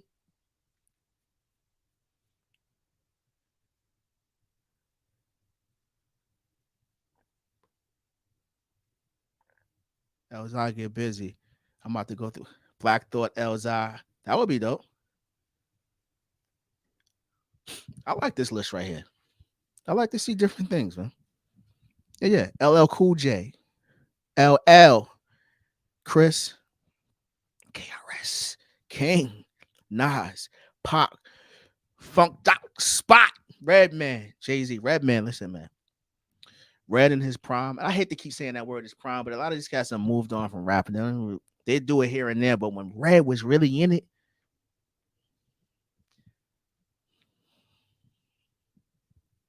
Red is nice.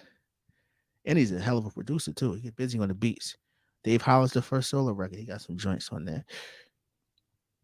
Come from a very dope camp, man. Got organic singles, right? Got joints that went crazy in the club, the Rock Wilder. That's a given. He has so many records, man. Linking up with Meth. Outside of Nas, is there any other member in probably Nas and Buster when it comes to the Wu? Ain't too many other cats that have access like that, right? Nas, Red, and probably Buster. That's it. That's the only other cats I've really seen around him like that. Red was a problem. You right, Mike Nice. Brick City. Listen, man, Red and son. When did the what album come out? 92, right? Yeah, because my pops, yeah, I think caught me 4 albums as a shorty. It was weird. It was on cassette. I think what the album, The Chronic, TLC, Crazy Sexy Cool, and it was a Babyface album. Those are the first 4 cassette tapes I ever owned. 92, yeah. A lot of rappers lost their passion once Hollywood checks start coming in. Jonathan Coleman, what up, fam? What's good? And that's if you love something, I don't understand how that. Well, I guess the rap money's so slow, right? It is very slow. Because even when you streaming services, they pay quarterly, right? And if you're independent, you got to put so much money up front because marketing still matters. Don't let nobody fool you. It still matters. So those Hollywood checks, yeah, one lump sum,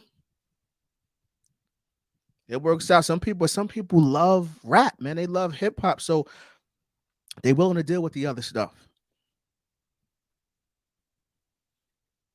You feel me? Pops used to cop me albums all the time too. Real rap, son. For real. Those are good times, man.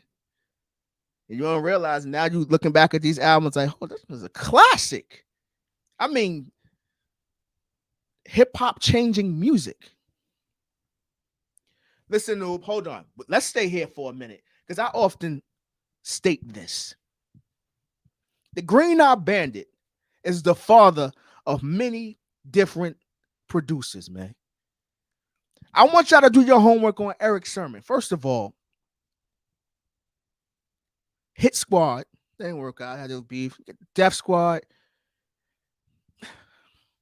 Do his discography, man. Just go through his entire discography and peep how even the way he sampled his drum sounds, the way in which they sequence albums, things of an album. Like a lot of people come from that camp. DJ Scratch, Redman, Daz Effect was there. Keith Murray in his prime, whether you like Murray or not, Keith Murray was that guy. Eric Sermon was that dude, man. To this day, you can listen to his music, classic albums. Go down Redman, Muddy Waters, don't matter. He got joints on all that. Nas Pac had artistic voices. Both of these just make songs. Others just make songs. Yeah. And you can tell that they cared. I think that's something you can't really pay for or you can't even hide, right? If someone really loves the music or they care, as you can tell by how much time they spend in the studio. And we've gotten to the point to where, remember I was talking about what you trying to spit knowledge? Cool, right? When does someone saying they don't write become some badge of honor? Because some people who be saying it sound like it. That joint is weird.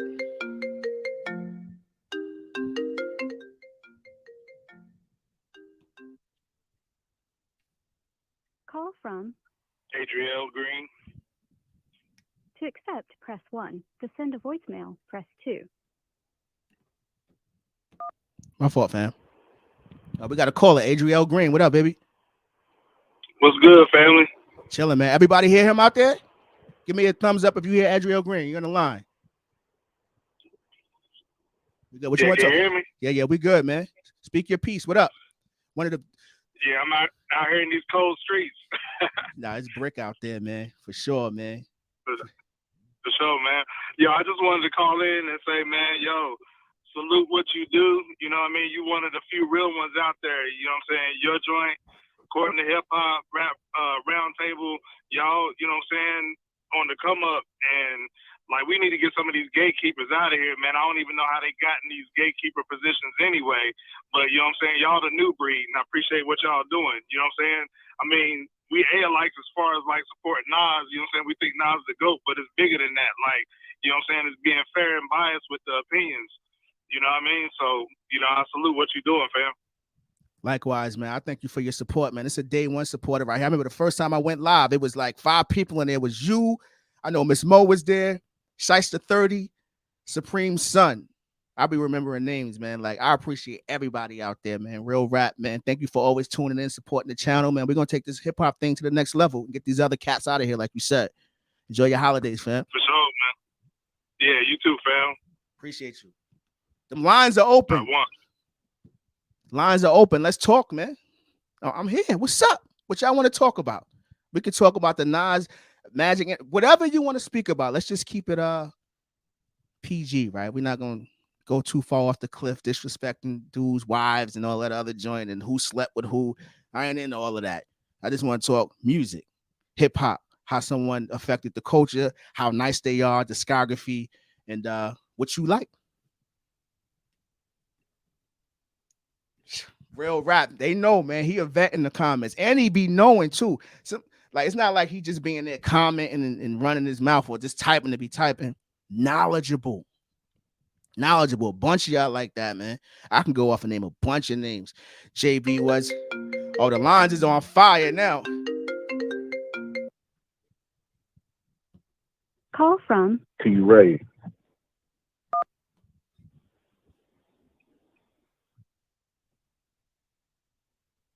Yo, what up, fam? You live? What's up?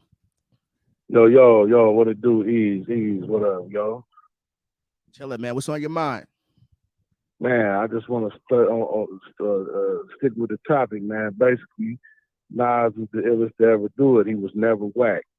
First verse to the last verse, he has never ever been whack. Never said nothing that you scratched your head like, oh, this dude fell off. No, he's never ever been whack. Jay-Z, he sounded like whoever was around, he was around. You know what I'm saying? Big Daddy Kane, he tried to jump on that wave. Jazzo jumped on that wave. Sonny Chiba, he did his whole style. You know what I'm saying? Then Nas, he was so captivated with Nas, he wanted to go, you know, do what he did. You know what I'm saying? Just filthy, man. Just a follower. Nas always been a trendsetter, man. You know what I'm saying? So I have always held him to the highest esteem and regard, just like I hold DJ Premier as the illest producer to ever do it. And then when they came together, they made the greatest music ever made. You know what I'm saying? That's just how I get on. You know what I'm saying? I was a teenager when Nas came out. You know what I'm saying? So I grew up in the whole mix of it. And when you dope in any era. He was dope when Biggie and Tupac was alive. Them dudes he was a threat. You know what I'm saying? To both of them.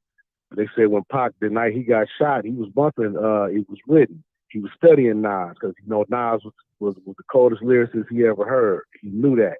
He brought Nas up in his little East-West Coast demo because he know Nas was it. You know what I'm saying?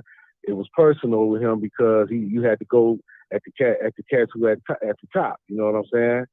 Big was mad because Nas wasn't trying to, you know, go at Tupac or what have you, but he didn't have to because he knew, you know, it's just like a whole golden child situation, man. He knew what he had. To this day, he know what he got. You know what I'm saying? I'm just saying it like that, man. Nas is head and shoulders above everybody else. It's just what it is. You know what I'm saying? That's fire right there. You can leave it right there. Head and shoulders above everybody else, man. Yo, that's some great content you provided us with too, man. Knowledgeable. You gave some facts, brought us back. I appreciate you, fam. Real rap, man. Thank you for tuning in, man. More content to follow. Peace, what was your name again? T-Ray. T-Ray, salute to you, fam. Happy holidays. Salute. Same to you, bro. See, Esco, man, he touches people in a different way, man. Like, I don't know. If it's feel like I always say like he like the uncle or the cousin that you grew up with, right? Like it's weird. You know what I mean? Yeah, he's going in though at Jay, right? Biting styles. I got to go back and check some of them names though. That's crazy. So what up? What's good? Anybody else want to call in? We've been on the joint for about. Oh, we're on fire right now. Call from I am God. You live, fam. You live on the Eeze Experience. Talk your talk. Yo, Eeze, what I am with you, bro, is I am God. Straight out of Chicago. Chicago never forgot how to rap, but I am with it. Oh, yo, what up, fam? Yeah. That hashtag is fire. Yeah, we was going back and forth the other day. What's good? Yes, sir. Chilling. So look, right? You know, Nas is my GOAT. You know what I'm saying? At one point in time, it was big. Rest in peace, the late great legend Christopher Wallace. But with the work and the time that Nas has been able to be here and just continue to give us album after album, his discography, you know what I'm saying? It speaks to me. So, you know what I'm saying? Esco was my GOAT. Personally, I got Nas with 5 classics. How you feel about that? And, you know what I'm saying? How many you think he got? So what's the 5? Name your 5. So, of course, I got Illmatic. It was written, Stillmatic, Lost Tapes. I definitely count Lost Tapes as an album. A lot of people don't. I count that. Lost Tapes and Life is Good. And, hey, in a minute or two, bro, one of these magical KD3 could potentially be considered a classic too, bro. Now, you're right. I can't, the 5 that you name, I can't go against that because it's proven over time, right? And I know people who hold like albums like Godson high up in his discography as well. So it's like you can make an argument for all that, but for the ones that you named, I'm rolling. You said what? Illmatic. It was written. Stillmatic. Lost tapes. And Life is Good. Yeah. Yes, sir. Yeah, I'm running with that. And the beauty of it, none of them sound the same either. Absolutely, and that's why like I gotta give it up to Esco because like he never wanted to stay stagnant. You know, throughout his career, you know, people gave him hell or whatever for, you know what I'm saying, whether you want to say the bad beat selections. I never thought that he picked bad beats. You know what I'm saying? I just thought that he was never like what Jay was on. You know what I'm saying? I love Jay too, but Jay, he made it known he was trying to appeal after a certain amount of projects. His demonstration was trying to appeal and still giving you, you know what I'm saying, that food for thought here and there sprinkled throughout the album. But Nas never really wanted to conform kind of after like what Nostradamus, he never really wanted to conform again. So he just did what he did. But I always rock with Nas. I just feel the popular opinions, quote unquote, was never really as true as people was making them out to seem. It's just Jay had everything in a headlock at that time. And I guess, you know what I'm saying, certain people weren't trying to give it up for Esco, but I always been rocking with him. And that's the beauty about time, right? You waited out long enough, things will expose themselves, man. Because sooner or later, we what? Absolutely. We'll see who the prophet is. Appreciate you, dog. Absolutely, bro. Yes, sir. Happy holidays, my man. Enjoy, bro. Yo, y'all here dropping that content, man. Valid points. I like this segment too, opening up the lines, man. Like, cause y'all know y'all stuff, man. Drop a QB album, drop a joint for Lakey the Kid. What y'all think about the QB album? I like that. It was, you know, they was never on the same page, so you were never gonna get a you know, cohesive classic in the way that you want it. But for what we got, there's some songs on that Prodigy Power Freestyle. Son, Jonathan Coleman, you can call in, fam. I'm here. You'll just have to state your name, and then I'll put you through, man. You come on and say what you need to say. But yeah, that QB album is fire. Nas got a lot to his discography, man. But a lot of people can't seem to get past, you know, the early album. I don't want to mention it right now because we on something new. Nas' verse on the bridge was fire. This is facts. About 5 or 6 top tier songs on QB's Finest. And like, for real, and it wasn't easy because them dudes, that's one place that seemed like dudes ain't never get along, man. But they were able to put something out. And for what it was, it's dope. What's good, fam? Welcome to the Eeze Experience. What's good? Who am I speaking to? Big Hell. What up, man? Speak your piece. Yeah.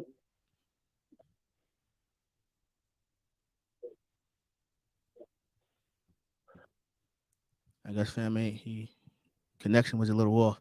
But many are talented. Few have creative voices. Now, JB was here. When you say creative voices, what do you mean by that? I have an idea of what you said. What do you mean? Like the voice itself, or are you speaking to something else? I just want to clarify before I even comment on the joint. Many are talented, but few have creative. Are you talking about content, subject matter, or even the actual tone of a voice? Oh, we on fire now. Call from. We here. What's good, fam? What up, Eeze? This is Jonathan from Sacramento. Jonathan Coleman? Yeah. What up, fam? What's good? Yeah, you know, I just want to give a shout out to Nas because I'm 26 and I still, you know, I'm young, but I still feel like I'm still stuck on music from 20 years ago because I'm a big hip hop head. And for Nas, I grew up listening to Nas when I was a kid. You know, my dad used to buy his albums, but I wasn't a big Nas fan when I was a kid, but it wasn't until, you know, because he disappeared after Life is Good for about 6 years. And, you know, I just didn't really listen to his music like that because, you know, it wasn't an interest at the time. But after he dropped Nas Year in 2018, that's when it clicked on me. I'm like, wait, Nas? I remember Nas. I haven't listened to Nas in hella long. I'm going to listen to the Nas Year album. And after that, I've been following Nas since he came back in 2018 and just been listening to all the albums that I already knew of. But just now that I'm older and the mindset that I have now, it's just Nas is one of my favorite rappers right now. No doubt. And you mentioned in the past, right? Tupac is your GOAT, right? Yeah, Tupac is my all-time favorite rapper of all time. There's just, you know, and guys from New York, I understand, you know, they don't really like Tupac like that, but, you know, Tupac is always going to be up there in the top 3. for me. Yeah. Yeah. Listen, I know a lot of cats that love Pac as well, man. Like, yeah, like Pac. Yeah. Yeah. All right. So, Jonathan, we appreciate you calling in. Real rap, man. Happy holidays. Stay safe out there. I don't know what the weather is where you at, but stay warm, dog. Yeah. Call from H. What up, H? We live. Let's do it. Yep. Speak your mind. What up? What's up, man? I just wanted to give. Was it okay? Hear me? I hear you. You good? You good? Okay. I just wanted to give Nas his props, man. 30 years strong. That's my GOAT, man. Best ever, man. In my opinion. That's all I had to say, man. My connection messed up. You said enough, man. I appreciate you calling in, man. We're gonna note that. Nas the GOAT. Happy holidays, fam. Yep. The great 88. You in your bag tonight, man. Your power rap, self-conscious. This Prodigy had a lot of highlights on that QB album. Street Glory, power rap freestyle, self-conscious, find your wealth. Absolutely. Fire, The Bridge, 2001. Live this. Yeah, I think how many people actually listen to that album? It seemed like that's one of those that went under the radar. That joint was fire, man. I think I'm gonna listen to that tonight. Bring that different energy, man. But for what it was, I don't think people understand how hard it is to get that many people on the same page. Although it's one community QB, but you got how many rappers there from Tragedy to even Shan was on the joint, and Marley Marl's Legend, and you got Nas and Mobb Deep, Cormega. The list goes on. Millennium Thug. I don't even know if he's from QB, but he's part of the family. You got Brave Hearts. It was so much, man. Kudos to Esco on them for trying that. And you got to keep in mind, too, we keep forgetting a lot of the stuff they was doing, they were young men. They weren't even like 24, 25 yet. And they were putting out all these projects or trying to galvanize the troops and put everybody together to do an album. It's not hard, man. It's not easy. Find your wealth is, whew. MC Shan voice is ill. Yeah, he got one of the, especially with that reverb on it, he got one of the most unique voices ever. That's what it is, man. Before we get up out of here, quick question, man. Yes or no? Put in the comment. Is Magic in your top 5 Nas discography? Has it penetrated? It's a 1-year anniversary. You had a whole year to sit with it. Is it in your top 5 within Nas discography? Yes or no? I just need to know. Then I'll ask a follow-up question. No. Okay. Jonathan said nope. Yes.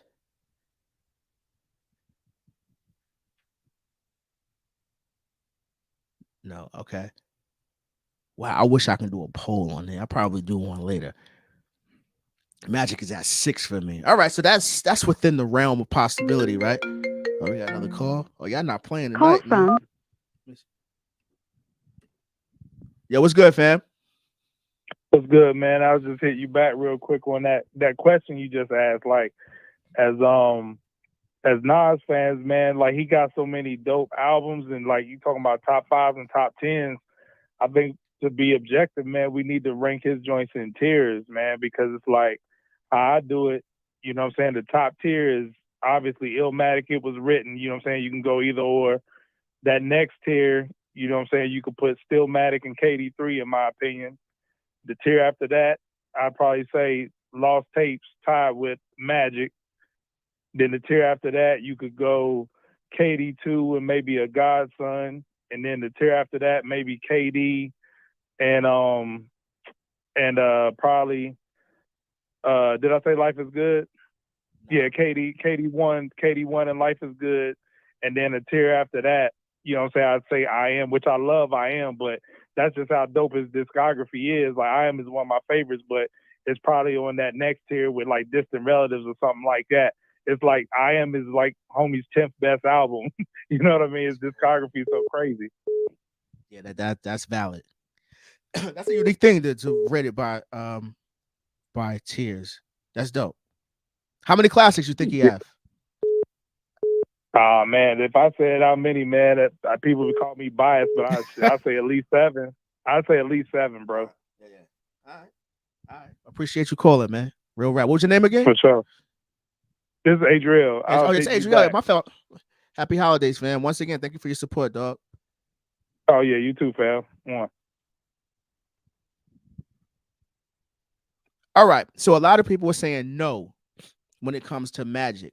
Now, was it 3 months ago? Did KD3 affect your decision making?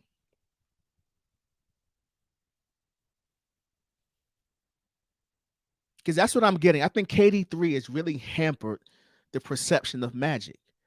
Magic think about how it was getting so much praise for it being an extraordinary project. Not to say people don't love it now, but it's like KD3 just came through and just like squashed all the energy. That just goes to show you how prolific he is at this given moment. Yo, this is crazy. Funny, but very, very, very understandable. Nas making so many good albums that we got to start ranking them by decimal points. Word up. Have albums ahead of each other by 0.1%. Because it's crazy, right? Like I stated before, if most cats would have dropped the Magic, that's their Illmatic. I'm telling you, people would stop talking about it. But Magic is 1 year old. But KD3 just came through and took all Magic's energy, which is a great thing if you're in a position of someone like Nas and Hitboy. It's just something that you can stunt with because it's quality music. But I didn't see this happening.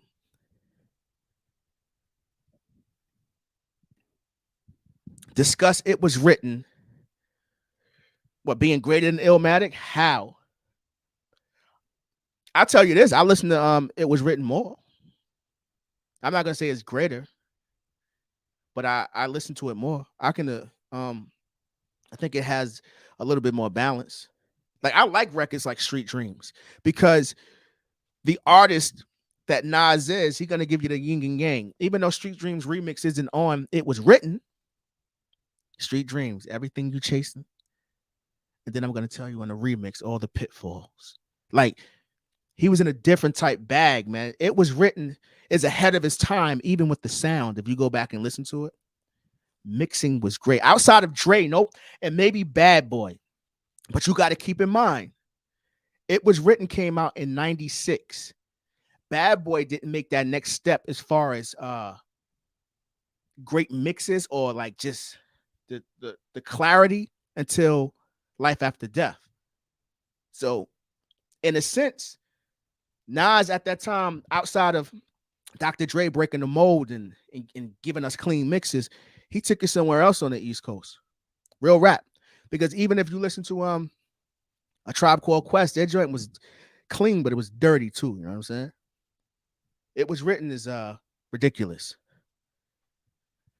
And he was what? 70? We're gonna say, was he even 25 when that came out? We got to think about this.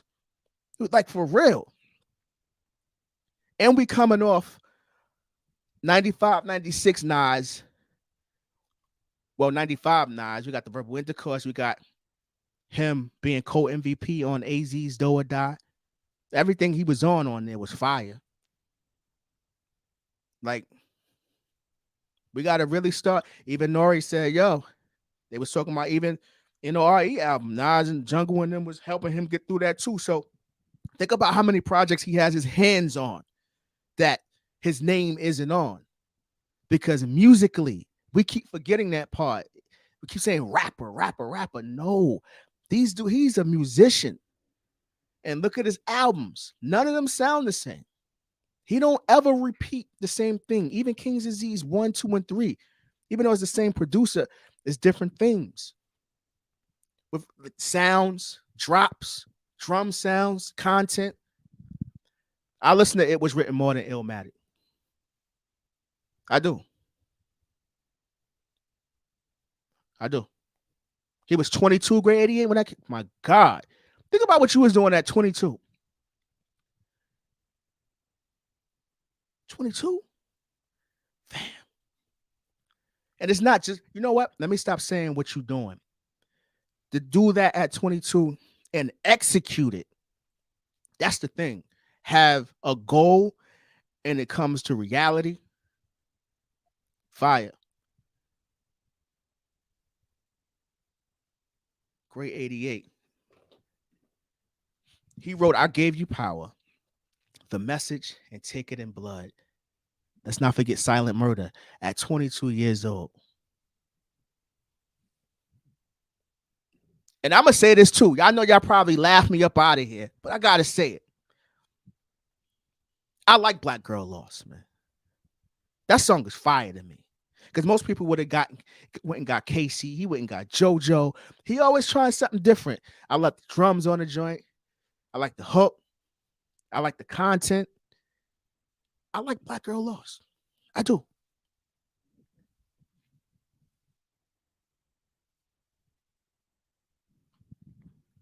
Crazy. Age 22. Hold up. Dude on YouTube tried to debate me yesterday that Kendrick and Kanye got more classics than Nas and Jay. Hold on. Kendrick and Kanye got more classics than Nas and... All right. Kanye got, 3 classics? We'll give him 4, right? College Dropout, Late Registration, Graduation, My Beautiful Dark Twisted Fantasy. That's where I'm stopping. You can go 808 and Heartbreak, so that kind of changed the game. Who else was it? It was Kanye and Kendrick. Kendrick has Good Kid. Let's say 8 tops, right? Some of you named 6 Nas classics. We ain't even get into Jay joint. Jay first 3 albums is a nice run too.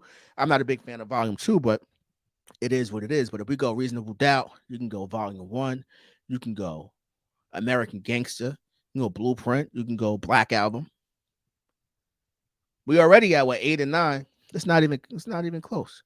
They may have more singles and more chart-topping songs, but what's gonna get you through? It's the B-sides. Don't let these cats fool you. Singles are cool, but most of the songs we love are B-sides. For real. Be the B-sides, man. Jay was doing B-side concerts. How many artists can do that? Because we love them B-sides, man.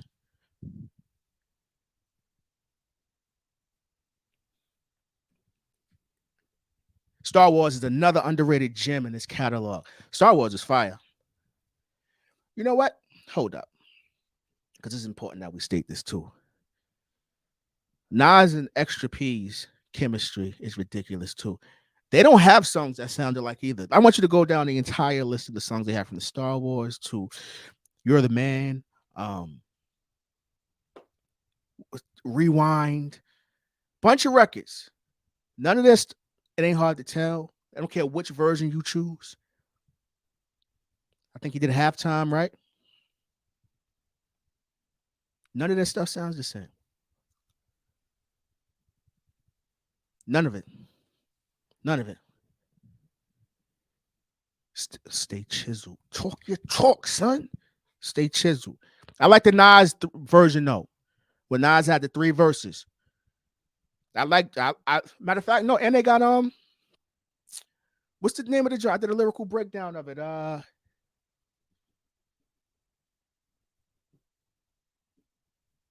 They definitely got more records than that. Stay Chiseled is definitely a classic, but I like the original version. I wish I could have been on Stillmatic.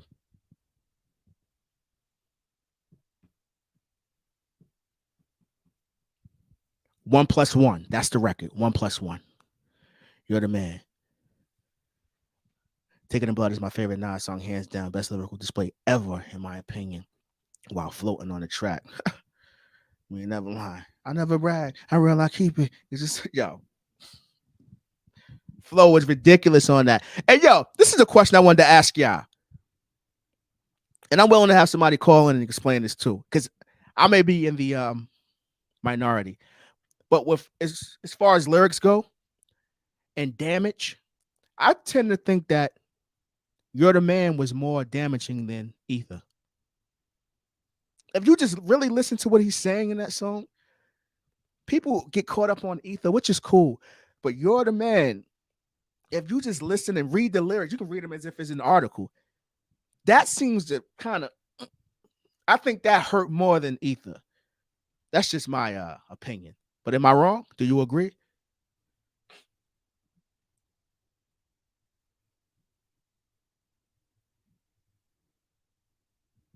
One plus one is fire, son.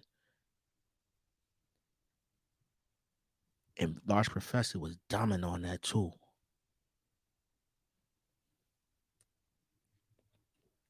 Because he sat down and talked to Jay on You're the Man. That's what it felt like. People get caught up. Now, I'm not big on Ether's fire. I'm not gonna ever say it's not. That joint is, it is what it is, but the cerebral joint, like, I don't gotta say your name. I don't have to, but you gonna know who I'm talking about. You're the Man that's one of the greatest diss tracks that's not a diss track ever. It's weird. It really is. Yo, I meant a writer's voice.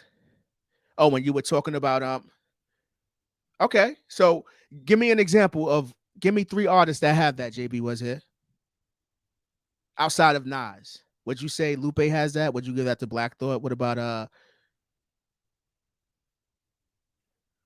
would you give that to KRS-One? I'm predicting the J Nas verses in 2023. You know what's weird about that? Damn, that's a great idea, right? But I think those dudes in their minds, and they're bosses in the sense they're not about to let no corporation eat off their joint. They're gonna do it on their own. So it'll probably be a verses and concept, but I don't think that Swiss and Timbo are gonna be the one taking the bulk of the money home. You know what I'm saying? And people who don't listen to records will get caught up in singles and stuff like that. If they ever did a verses, let me tell you something, man. Nas got so many B-sides that have affected so many people. Not to say he'll get Jay out of there clean, but like, people keep talking about records like PSA, but records like Taken in Blood, records like Street Dream Remix, that changed the whole atmosphere in a room, son. Like, people forget about that because it's the lyrics they come for when you're dealing with Nas. You know what I'm saying? Like, if you're strategic about it and you play the right song at the right time, I don't care what is being played as far as number one hits. That discography on Esco's part is ridiculous. Jay has one too. I'm not sitting here saying he doesn't, but people that's giving Jay that victory off the rip, they've been doing that for a little bit. Nah, y'all don't be listening to music. I'm predicting a new Nas drop at some sort in January. You know what's weird? I don't know if I said it earlier. Thank you, Adriel Green. We become so spoiled. I thought they was gonna drop the sequel to Magic today. So real rap. I ain't gonna lie to you. I thought something was coming today, and the last album just dropped November 11th. You see what happens when you give fans so much music? I want another project, and I can still listen to KD3 for the next 6 months with no issue. Beyond that, but it'll still be in my rotation heavy. Still getting. I had to step away from it and start listening to Sade and like Anita Baker and Mandrill and all types of different things, just to clean my palate as far as listening goes, because I was so in on that album. You know what I'm saying? But when you step away from it, you come on back.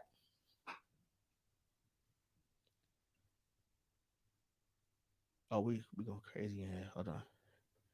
Why people don't know will surprise you. Yeah, you're right. Regarding the discographies and the songs, and people get caught up in radio smashes. At least people like us, people that listen to music in the way we do, we're not coming there to hear no singles. We coming there to hear B-sides, the joints that ring off. More visuals. What songs would you want a video for? I need a video for Reminisce.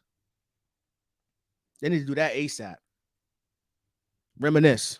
Let me get that Reminisce video. And first time, I can see that visually too. In my opinion, You Want to Be Me on 8 Mile Soundtrack is more scathing than Ether towards Jay. That's crazy, yo.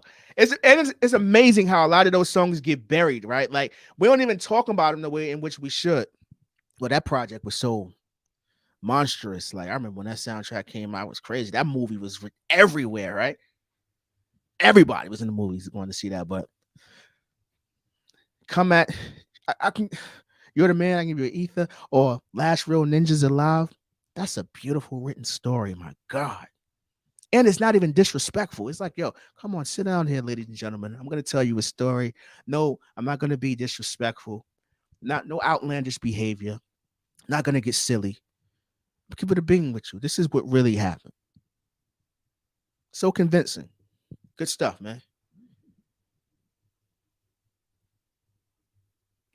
That could work too. Hope Nas does a video for Serious Interlude. That would be fine. Hit so many joints.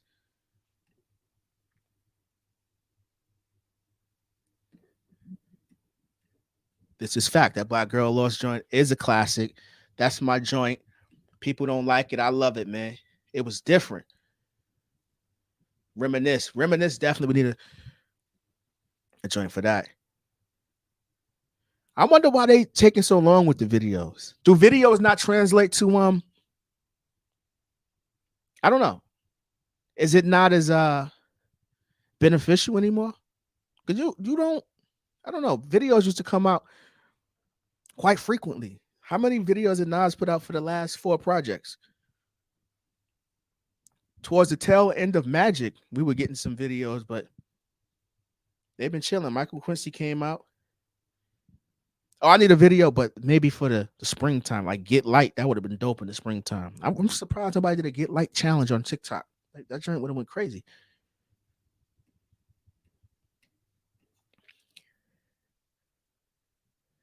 When Jay plays PSA, Imagine Nas responds with Thun. Even that, but that it's so many different ways he can go, man. Like if we talking features, if we talking solo records, like PSA ain't enough, man.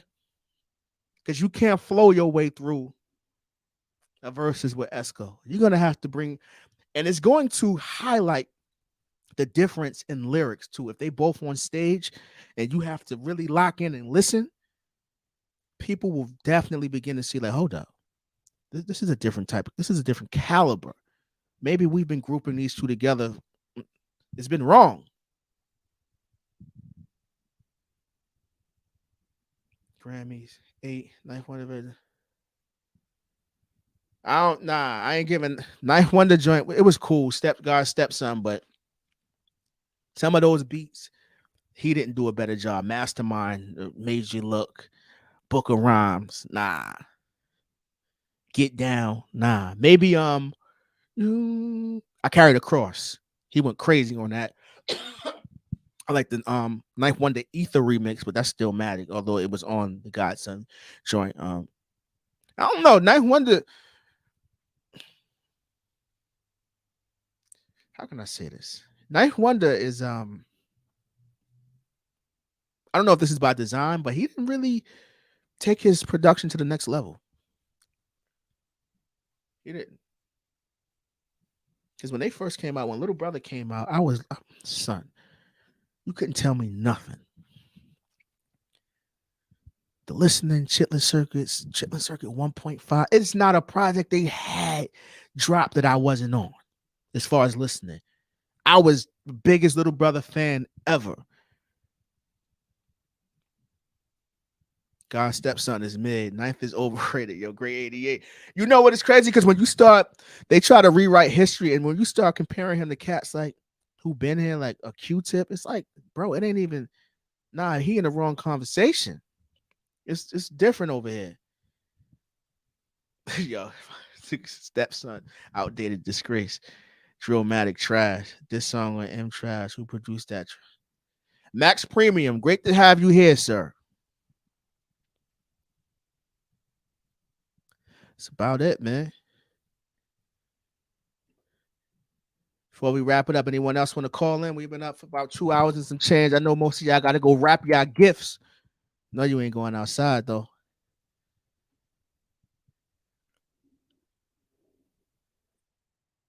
Max Hitboy. Q-Tip has to be my top 1 producer. Q-Tip is the most influential producer, man. They got so many babies, yo. Musical, you know what I'm saying? Musically. For the Kanye's, Andre Three Stacks, Tyler the Creator. Um, Dilla was heavily influenced by him, even though they were in the Uma together. Just Pharrell, Q-Tip is the guy, son. Teddy One Trick. Who One Trick? Teddy Riley?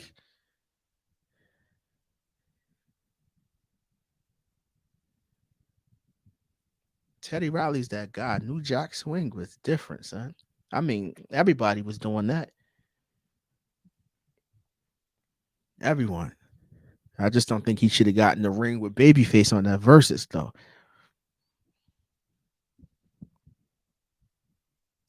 Casuals. Teddy Riley? Teddy Riley? Dangerous? Michael Jackson? Where? Teddy Riley? What's all the name? Don't wanna fall in. That remix is fire. Teddy Riley got joints, man.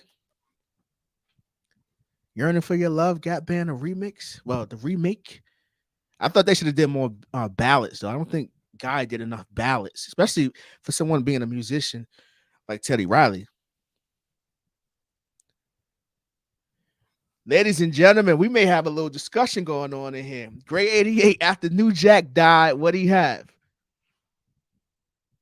Blackstreet, right? We're not gonna count that?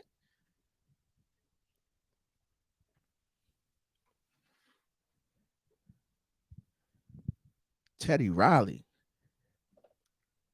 Teddy was bugging during that versus, though.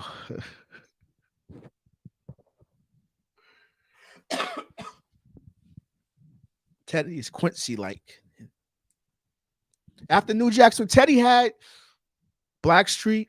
He did go away for a while, though. I don't know if it was for lack of originality or creativity, or I don't know. He did disappear for a bit, or the change in sound. I know he was working with Snoop Dogg for a while. He kept working, but yeah. He said One Trick Teddy Riley. Yo, that's crazy. Whoa. Shout out to Teddy Riley, though. All right, this is a great question. Marshall Cummings.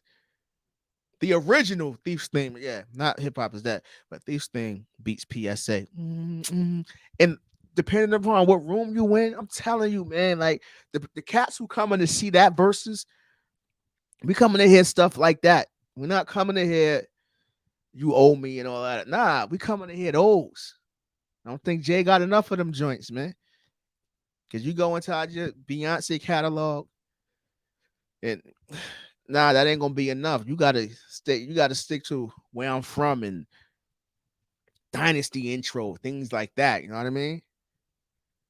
Oh, Dynasty. Was that the Dynasty intro? That joint is phenomenal. That gotta be top 5 greatest intros ever, man. That was phenomenal. Dude, Teddy Riley merged soul and church music.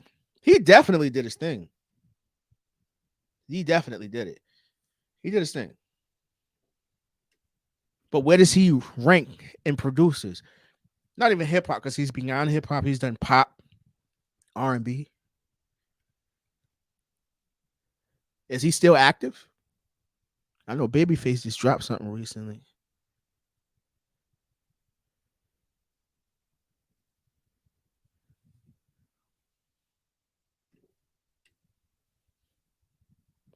I think Teddy peaked early, but nowhere near One Trick. The True Soundtrack, MJ, Backstreet, Horror's 2 albums. And he was a young man too, right? Happens like that, man. But his he changed the game. He got everybody back on the dance floor, that's for sure. New Jack Swing. He had his own genre. That's crazy, right?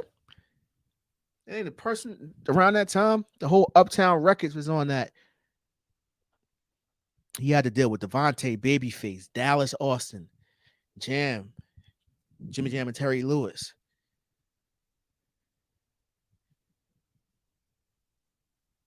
Blackstreet first 2 albums.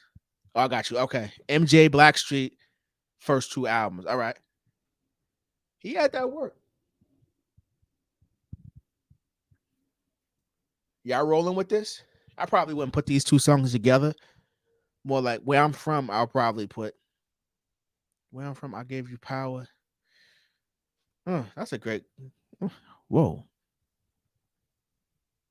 The thing with I Gave You Power, although the concept is brilliant, I don't know how it would uphold live on stage. People love it, but I would probably recite the hook because the hook is crazy. The whole song is crazy, but as far as like Where I'm From, got like they got memorable lyrics in there. And I don't even think Jay would probably do that. His ego, like you in a competition, you gonna recite a song that says who's the best MCs, Biggie, Jay-Z, and you know what I'm saying? Like, I don't think he would do that. Not that night.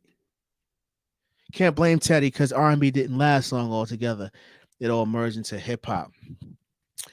Because Guy was what? Guy's first album was what, like 88, 89?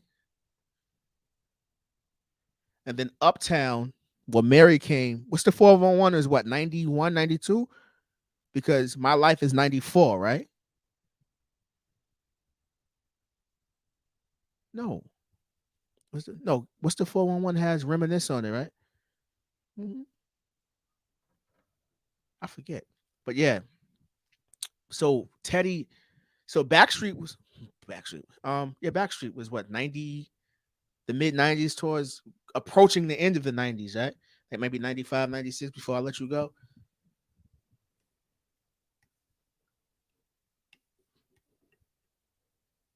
Singing about 411 is 92. All right, so My Life is 94. Yeah, by that time, yeah, I don't know. I don't know. I got to go look back and see if Teddy was still active like that. But we got to keep in mind, too, Michael Jackson Dangerous came out, what, like 91, 92? Around that time? So he went somewhere else. He got into a different bag. And he had Rex and Effects. Like, he had joints, you know what I'm saying? Like, he definitely shifted the culture in a way that many couldn't. And he went down to VA and made that a hot spot for producers.